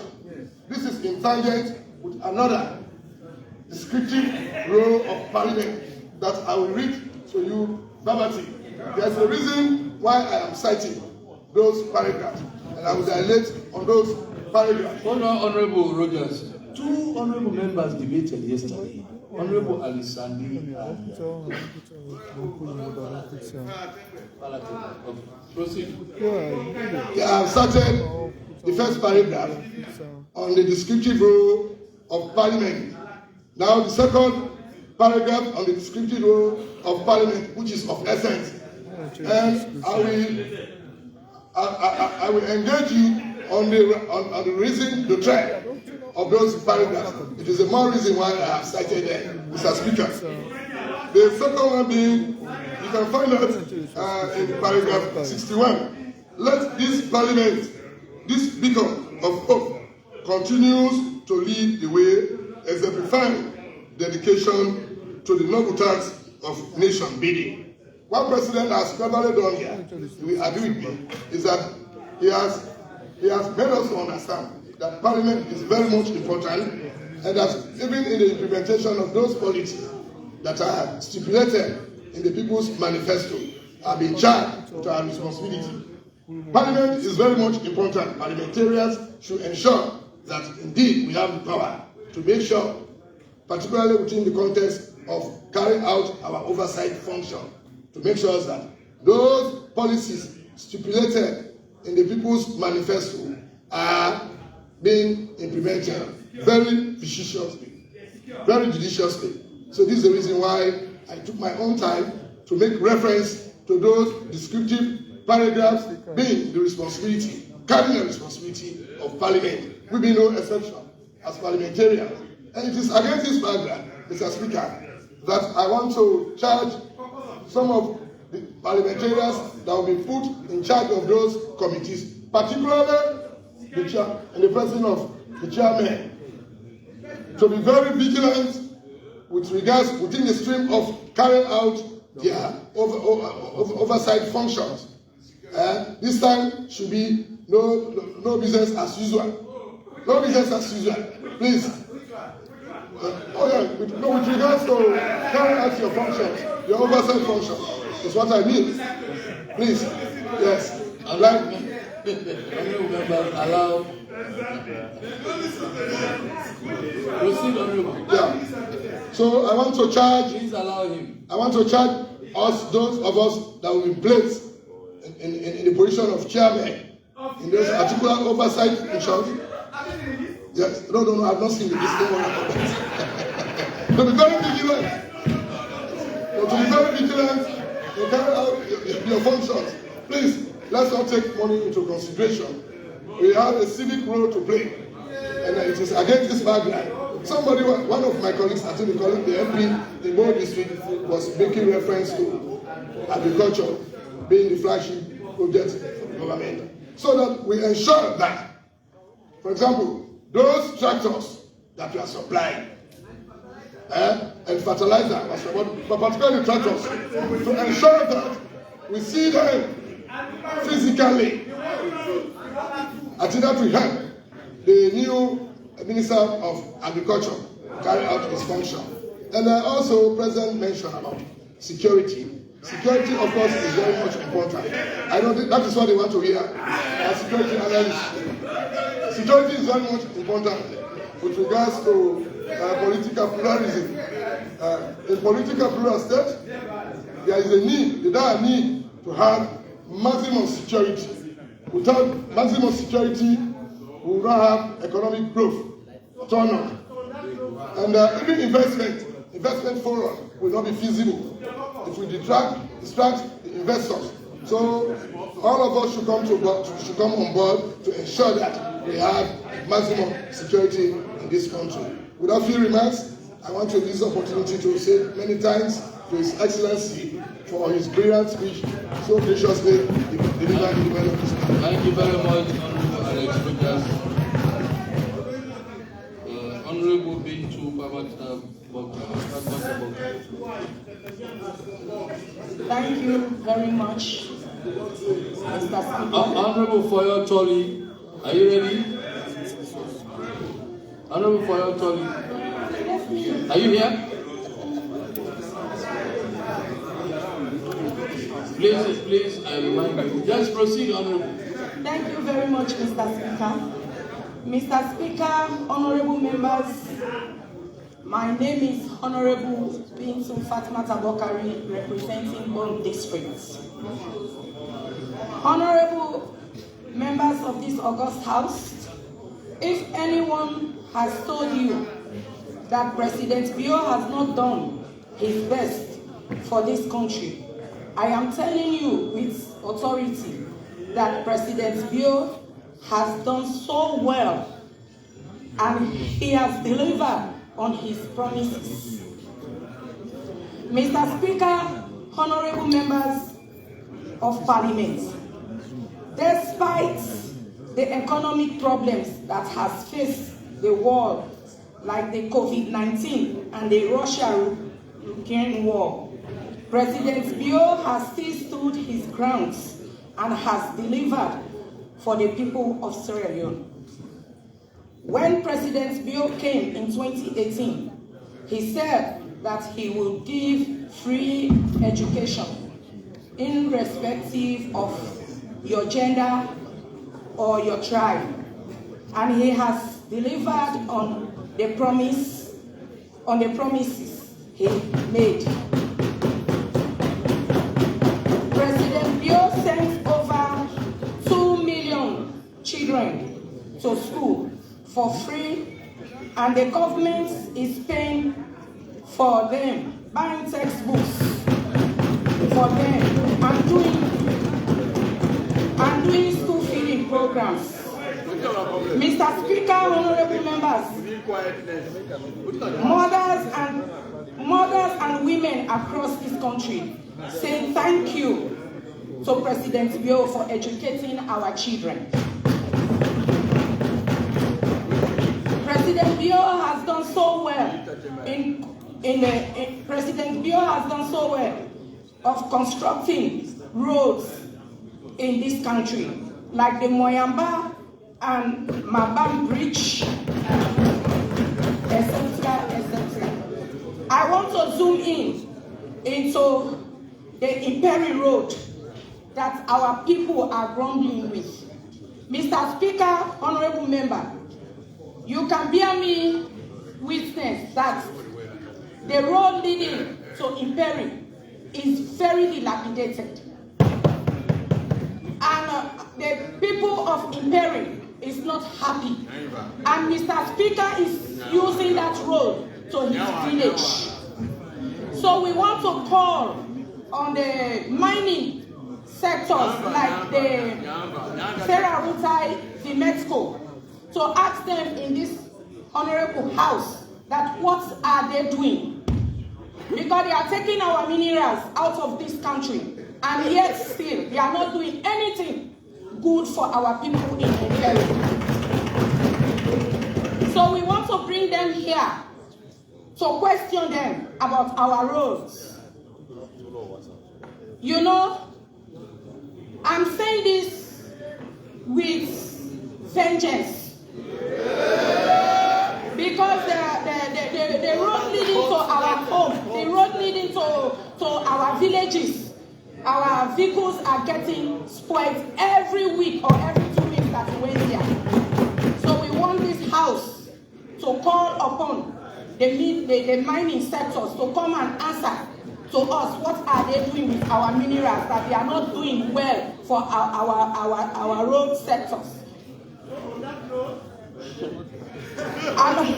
Another game changer policy that has been introduced by this government. Nevertheless, it is now time for the Ministry of Agriculture and its agencies to step up. They must ensure that all all possible means that this policy does not fail. All agencies linking to the Ministry of Agriculture, like the Seeds and Fertilizer Agency, must present themselves to this House and tell us how they plan to support this policy. The country must start to grow what we eat. So the Youth Empowerment Scheme, according to the last census, over 60% of Sierra Leone's population are young people. Sierra Leone has talented youth across different sectors of life. All they need is to have opportunities to display and express their talents. Young people are future of this country, and if we are to move to a million income economic, we must provide a labor force that is both skills and unskilled. The 500 jobs that the president has promised should not only be focused in Freetown. It should cut across the whole district and the chiefdom. Mr. Speaker, honorable members, if the youth of this country are employed, it is also possibly contributed to the human capital development of our country. So in the light of that, I want this honorable House to know that Presidentbio has done so well in the human capital development of our country. So we have to put heads together to support him more, so that the human capital development will grow more and more. Thank you very much for listening. God bless you.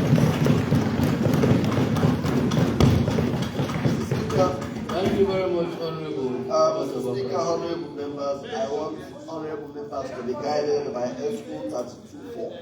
Yes. Mr. Speaker, with your leave, I'll read SO 32.4 for the benefit of members of Parliament. SO 32.4. A member shall not read his speech, but may read some extracts from books or papers in support of his argument, and may refresh his or her memory. Don't go into that. Don't go into that. Please take note of SO 34. Leave that line. Thank you. Honorable Foyo Choli.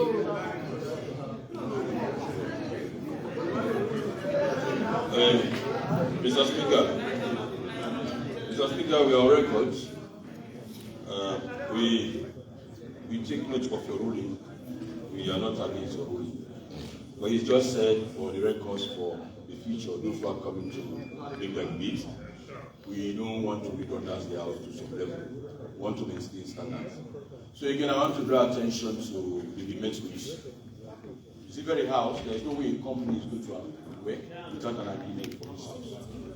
And the statement from our colleague, she's just coming in, we appreciate her very much for her contribution. So for the record, talking about the chicken Armenians away, we ask that through your himself that those records cannot be in their hands. It's all right. Thank you. So the following. It's all right. The clerk can take note. Thank you. Yes, Honorable Foyo Choli.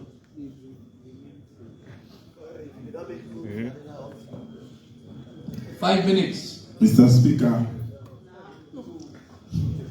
honorable members, I'm Foyo Choli, representing Tokolili District. On behalf of my people of Tokolili, I will say thanks to the Excellency the President for his remarkable speech in this well of Parliament. Mr. Speaker, honorable members, I want to lament on one of the big game change initiatives by the President, Feast Salon. Mr. Speaker, honorable members, Feast Salon has been existing because agriculture ministry have been existing. Just that we need to add more effort to it. One of my honorable brothers said just now that they have been used to supply people fertilizers and machines and nothing is hid out of it, just because of out of monitorship. We need to put all modality in place to be monitored in agriculture ministry, so that whatever they put in place based on agriculture, we can be able to yield. Agriculture ministry need to put some modality in place based on the technical team. The technical team should move away from Freetown and stay at the provinces, so that the agricultural activity will be done well. Mr. Speaker, honorable members, in my own land, Samaya Bendogo, we have been doing agriculture, but just that the road network towards the city, how the goods can reach to the market is not easy. These are some of the challenges towards agriculture. These are some of the challenges towards agriculture. If they have road, if you have good roads, some communities will have access to the city. And without access, without community accessing the city, then nothing will be done well. We are appealing to the government and the other ministers, like Works, to help in the road network so that agricultural process will go well. Hold on, Honorable, for your turn. Our elders, the paramount chiefs, have not seen your representation on this list. Are you interested? Or do you want to wait for tomorrow or Friday? Well, I have given my tomorrow. name, but Thank you very much. Proceed. Tomorrow. Thank you, Mr. Minister. Mr. Speaker, honorable members. Honorable Foyo, don't demote me. Yeah, sorry, sir. Mr. Speaker, honorable members, I want to zoom into human capital development again, just to say brief about it, because some of the basic necessity towards human capital are the same as some basic necessity towards agriculture. Human capital basic necessity is talking about good health, good road, electricity, which we are lack of. I'm appealing to the government to please improve on that. We have several health challenges in some of these provinces, especially Tokolili. We have only one big hospital at Tokolili, Magorka town. You go to the neighboring chiefdoms and other chiefdoms, no way, no hospitals are there. We are appealing to government to please help us. We say thanks to the Kion Mining Company for helping us to complete their social and corporate responsibility by rehabilitating some schools, hospitals that we are using now. Masanka is there. But to access Masanka is not easy. That's one of the problems. Mr. Speaker, honorable members, I want to say thanks to the Excellency the President for his free education that my children has benefited from a lot. I can proudly now to say to the members of Parliament that my children has taken a long time. We are not even taking WAS exam there, but now we are taking it there. Never mind, the structures is not good for us. The president went there the last time during the by-elections, and he said it to his people that he's going to build the secondary school, which I want the education minister to please help us so that we can have education school, we can have senior secondary school there. We are seriously straining for senior secondary school. When it is time for WAS examination, the other students will say they will sit at home. After the exam, they started attending, which is not good for the students. Please, I'm appealing to the government to please, and the Minister of Education for him to think over that. On that note, Mr. Speaker, honorable members, I'm appealing to all members of this House to please to please help in monitoring based on this agricultural aspect. Where things are not going well, and if we want to feed Salo without monitoring, then things will not go well in this country. Thank you very much.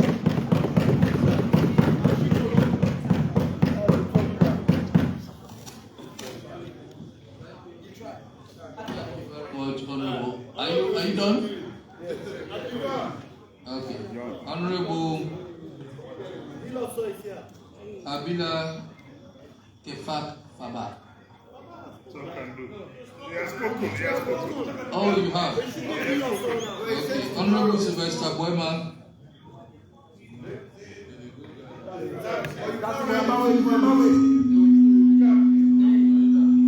Thank you very much, Mr. Speaker, for giving me this opportunity to address this honorable house. I am retired Captain Sylvester Boyman, honorable from constituency 98, Oyamba district, comprises of Kori, Kamajai, and Kowa.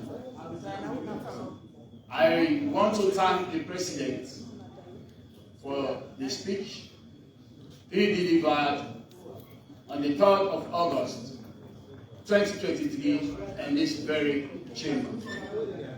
The speech I describe as a foundational truth that laid the bare of the nation progress to achieve a middle income country by 2035. Mr. Speaker, honorable member, a nation that cannot feed itself, as quoted by international peasant movement, a nation that cannot feed itself is not free. Taking from that backdrop,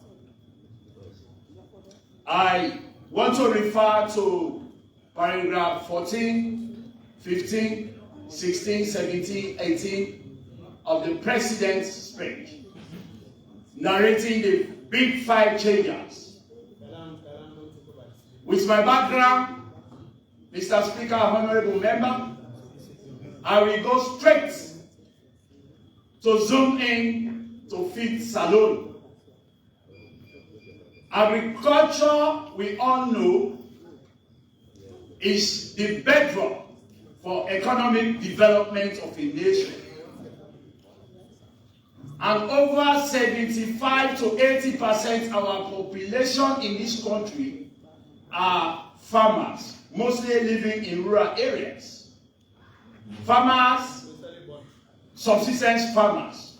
When I say subsistence farmers, farmers that can grow crops to feed your household, your immediate family, and the rest. It's not mechanized. Mr. Speaker, honorable member,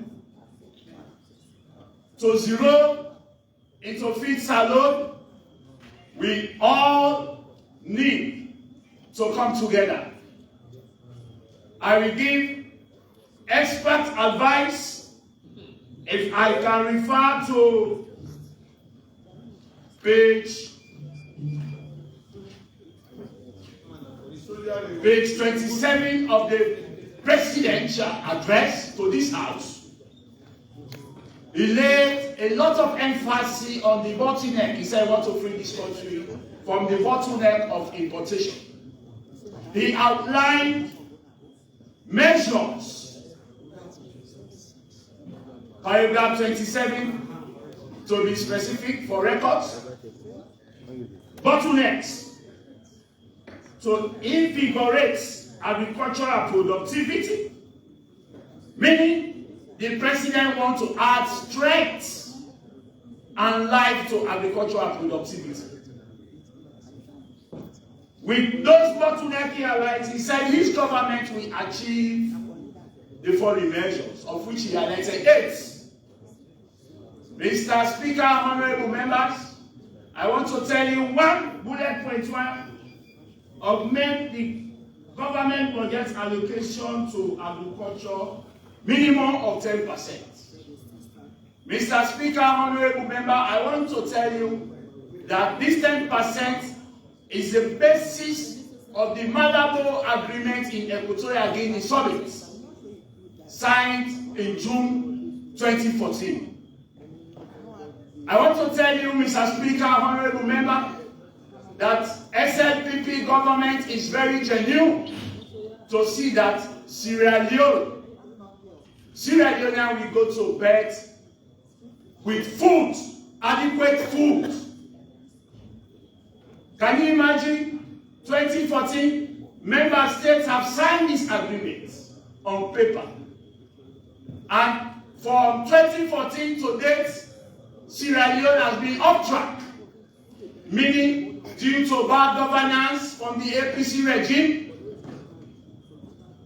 misplacement of involving private sector in agricultural activity, lack of interest, political move from the sector point of view. If for any reason the president, meaning with Sierra Leone, the president Julius Maada Bio is now paying back law for this agreement.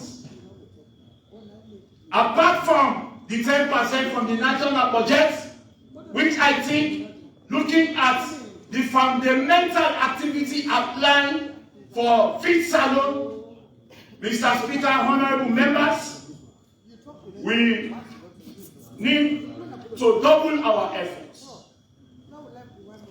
If we have been working, we need to jog. If we have been jogging, we need to run. We got from a report from the Ministry of Agriculture funded by FAO, Food Security Monitoring System.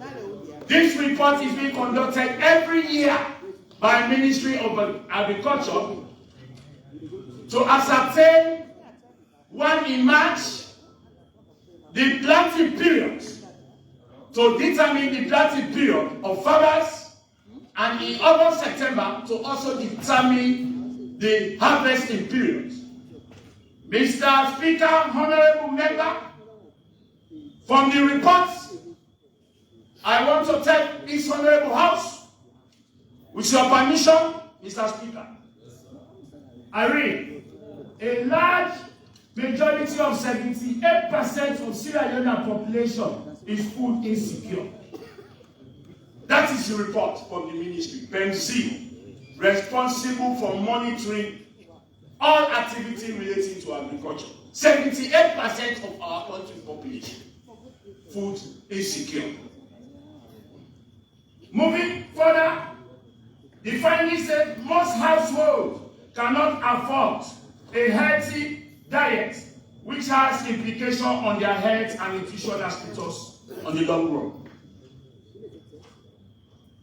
My colleague, Yusuf Makere, honorable member, mentioned that food security is physical and economic access. I also want to add that there is also need for utilization so that you can have your required balanced diet in order to be food secure in your country. On that note, Mr. Speaker, I want to provide the following recommendation addendum to the various measures the President highlighted in his speech. One, if for us to succeed as a nation to feed alone, a concept that not started by Sierra Leone alone. This is a concept that has started in Colombia, Brazil, Argentina, to name but a few. One, we need to have the Ministry of Agriculture need to work with Jala University, which primary task is education, research, and community service. There is need for Ministry of Agriculture to collaborate with Jala University, SLURI, and other agricultural institutes that are implementing agriculture. Those institutions need to come together and chart a way forward, Mr. Speaker, honorable member, for the betterment of this nation. 2, Mr. Speaker, data is very, very much important. We need to pay an emphasis on data monitoring and data collection for us to succeed as a nation, to feed Sierra Leone. We all need to support data collection. People think when in terms of budget allocation, there is little or no attention is paid to data, particularly in the ministry. Furthermore, the bedrock of agriculture is soil. Mr. Speaker, honorable member, we have different ecological background of which we as a district, if you want to grow ginger, you can go to that division, soils division, they can direct you to the district specialized in this particular crop. But that particular division is also lacking. There is need for the ministry to establish soils or agronomy division. Lastly, the champions of this free salon, Leone is Ministry of Agriculture.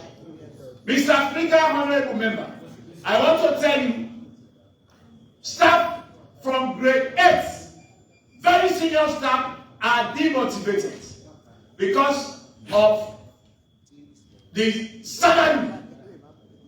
I am encouraging this house, please, to motivate the staff that are drivers for this free salon.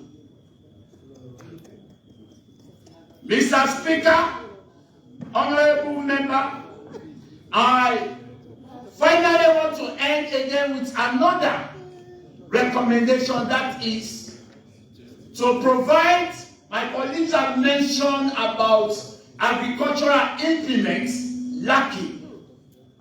But for us to minimize the post-harvest losses, there is need. You can have your tractor, you have this and all of that. If you don't have the required to implement to harvest, it's a problem. Mr. Speaker, honorable members, I want us to encourage everybody to see how best we can provide combined harvesters.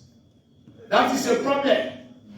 The military agricultural units need to be empowered. By indication, all implement they are using is not owned by the military. It's based on hired. They can embark, they need to be supplied. I want to thank you very much, Mr. Speaker, honorable member, for the time, because in military, in wasting time is ammunition you are wasting. Thank you very much.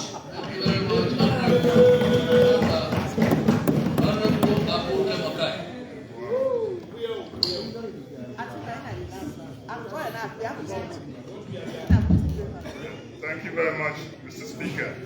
Mr. Speaker, honorable members, I want to join my colleagues to thank His Excellency the President for his speech well delivered. Let me go straight to the point. The President in his speech outlined the 5 big changes, and one amongst those big changes is human capital development. We want to consolidate the gains we've made in the past 5 years so that can form a solid foundation for this next 5 years.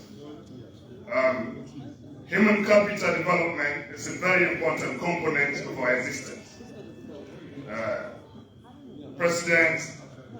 Late President Julius Nyerere of Tanzania once said that development, man is the object and subject of development.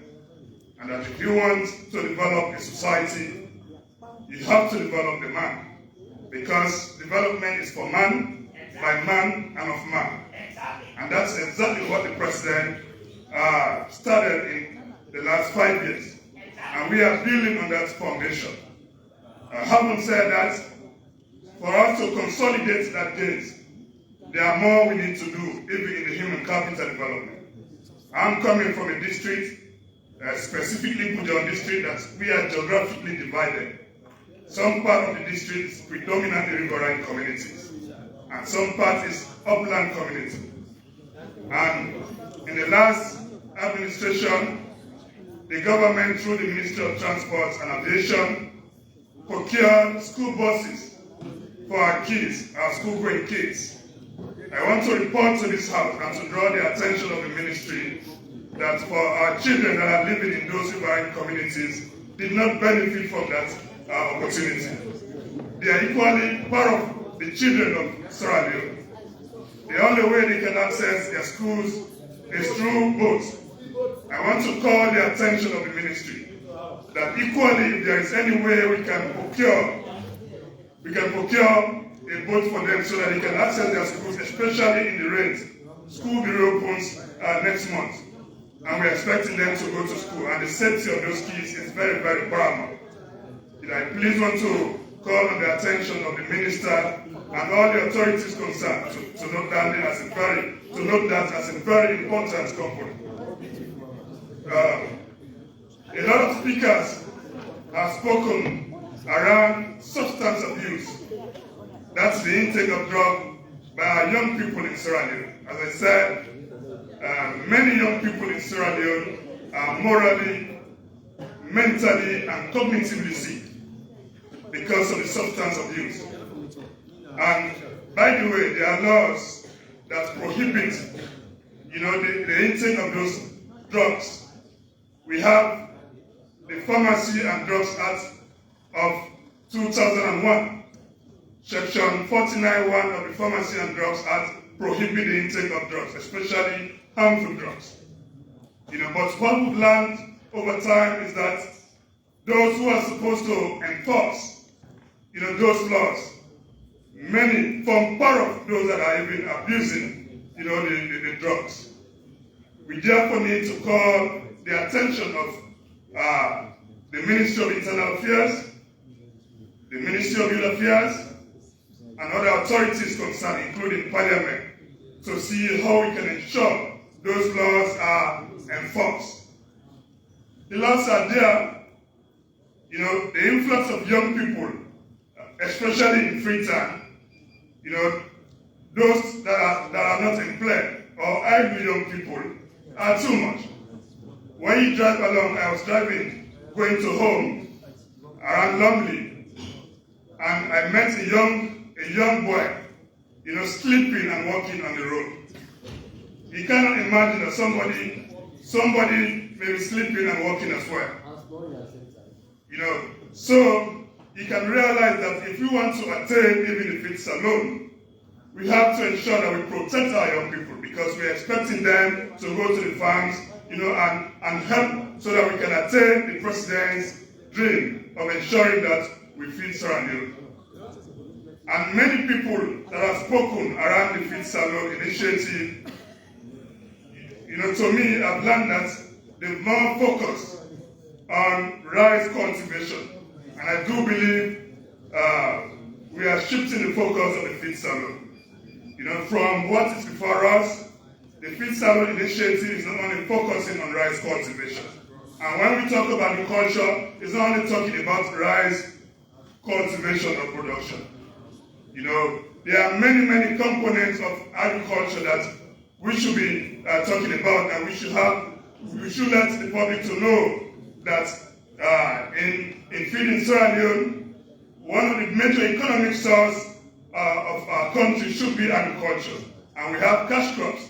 Agronomists in this country and across the globe have presented to us report that many areas in this country are very, very productive in cultivating, for example, white palm, cocoa, cashew nuts, etc., etc. I therefore want to call on even honorable members of parliament. When we came to power in 2018, the president urged politicians for us to go into active farming. I want to challenge honorable members here that not even 5 of us that are farmers, active farmers who own farms here, if they are there, let them come out. I want to challenge honorable members who are active farmers, serious farmers. Mr. Speaker, honorable members. Mr. Speaker, honorable members. Honorable Kemokai. Yes, honorable. Mr. Speaker, the honorable is trying to indict most of these members of parliament here. It's of no evidence. Of course, some of us are farmers. And we are massive farmers. So he's now saying that some of us, majority of us, are not farmers. So he doesn't have evidence. Yes, we have farmers here. Serious-minded farmers, including myself here. So, Mr. Speaker, let him withdraw, Mr. Speaker. Let him withdraw that statement. For records, let him withdraw. Yes, honorable withdraw. Mr. Speaker, I didn't say let him withdraw, Mr. Speaker. Withdraw your statement. For records. Hold on, honorable Kemokai. Mr. Speaker, I didn't say honorable members are not farmers.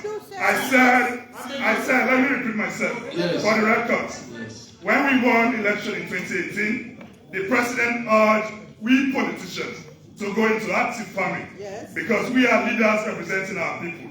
And if we want people to follow us, we have to serve as an example in doing what we think is the best for us. And I said, you know, how many of us as honorable members that are serious farmers who own farms?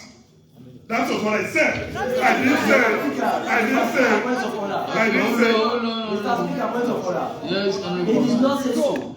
He said they are not more than 5 who are farmers. And if so, let them come out. Mr. Speaker, that's an investment. Honorable Kemokai, withdraw. Let him withdraw. Well, for the sake of sanity, Mr. Speaker, I withdraw. Thank you very much. Proceed. Even though I'm withdrawing, I hold my view, Mr. Speaker. Thank you very much. Proceed. You have to apologize. I want to therefore call on my colleagues for us to go into active farming. The only way we can succeed as a country, the only way we can succeed as a nation, is for us, the leaders, the politicians, to serve as examples. When we serve as examples, others may follow us. You know, I therefore want to call my colleagues, even though they are claiming that they all own farms. Now let us go into active farming.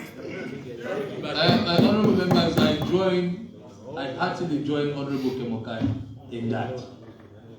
Let's go out to farm. Honorable members, own a farm. As a member of parliament, it's incumbent on you to own a farm. Thank you, Mr. Speaker. Let's take the lead. Thank you, Mr. Speaker. I can proudly say here in the next 3 years, the least I may generate from my farm, the least could be $5,000 a month. I can proudly say here. After 3 years, I'm not joking. After 3 years, from business analysis and projection done, Let me just shock you. Hold on, let me shock them. I have almost 200 acres of coconut farm. Almost 200 acres. Do you know what that means? The moment I start harvesting, people will be all over the place shouting that, hey, Honorable Sedepo is corrupt, not knowing that I'm getting my money from my farm. Yes. Nearly 200 acres of coconut farm. Wow. Honorable members, if I decide to harvest 200 acres of coconut, do you know how much dollar is that? No. So please, honorable members, go out there. As a member of parliament, you have reasonable status to get to these people, and they'll give you land for free. And you have people to help you provide the labor. So let's go out there. One day, of course, we are here today, but there will come a time when we will not be here anymore. Most of us have decided to retire in our villages. I would never retire in this city because I would not want the kind of noise, the kind of bustles all over the place. I have decided to retire in my village. So when I'm there, I'll be in my village. I'll be a millionaire in my village. So please, whilst you are young, strong and healthy, do something to take care of your old age. By pinch of salt. Proceed, Honorable. Thank you very much, Mr. Speaker, for drawing the attention of members and colleagues to a very important aspect of our life, which is agriculture. Whilst we are focusing on feeding Sierra Leone, let's take into account our young people. Like I said, many young people in Sierra Leone are morally, mentally, and cognitively sick as a result of substance abuse. And the only way we can succeed in feeding Sierra Leone, because we need these young people to get to the farms so that they can help in ensuring that we have adequate food supply in our country, is for them to be healthy. I therefore call on the authorities and the institutions concerned that we call law enforcement agencies, because we've realized, we've seen videos on social media, wherein even those that are supposed to enforce the law, we are involved into this cushion thing. You can see somebody walking and sleeping on the street. Yes. And Zombies. that is very bad. Exactly. You have zombies all over the place. That is very bad for even the image of our Honorable. country. That is too bad. Honorable members and colleagues, on that note, therefore, I call on all of us to support the Feed Salon initiative, because only if we succeed in doing that, we've succeeded as a country. We've seen somebody mention of the politicians working in markets, taking basic commodities to use that as a means, to politicize the circumstances, the global circumstances that is affecting almost every country across the globe. And that is very, very cheap of any politician to have get yourself into that.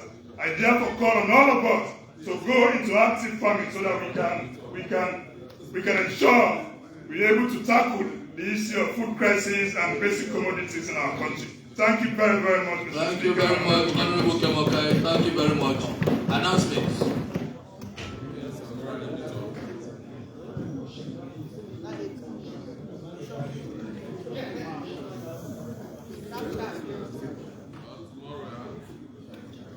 No announcements?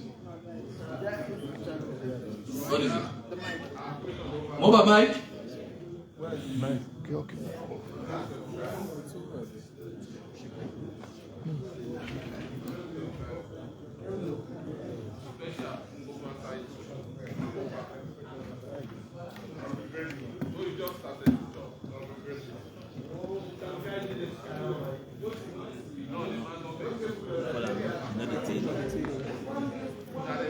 Proceed.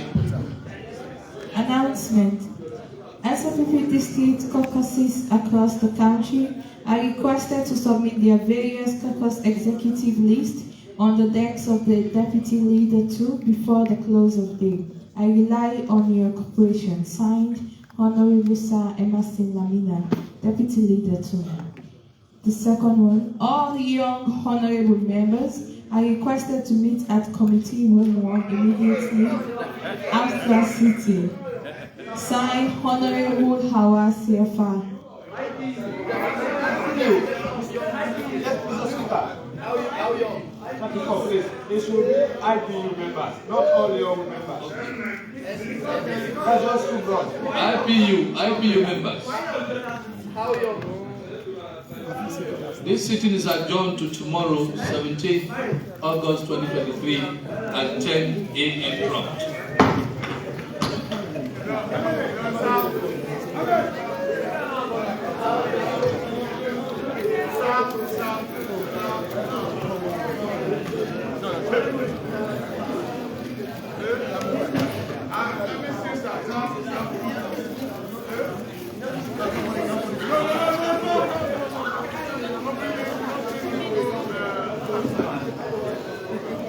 So thank you. So we go make an go offline. This night.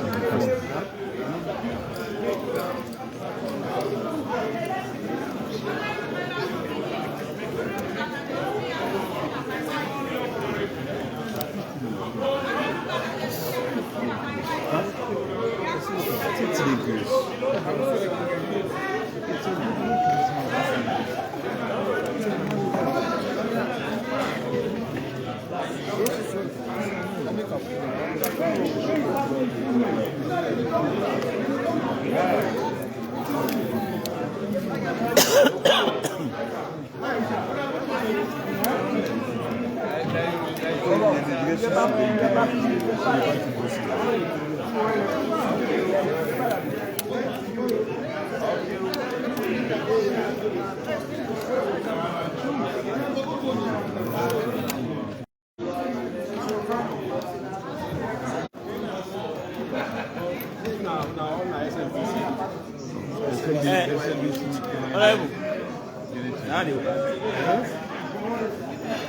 I don't see you. Yeah, good, but I don't.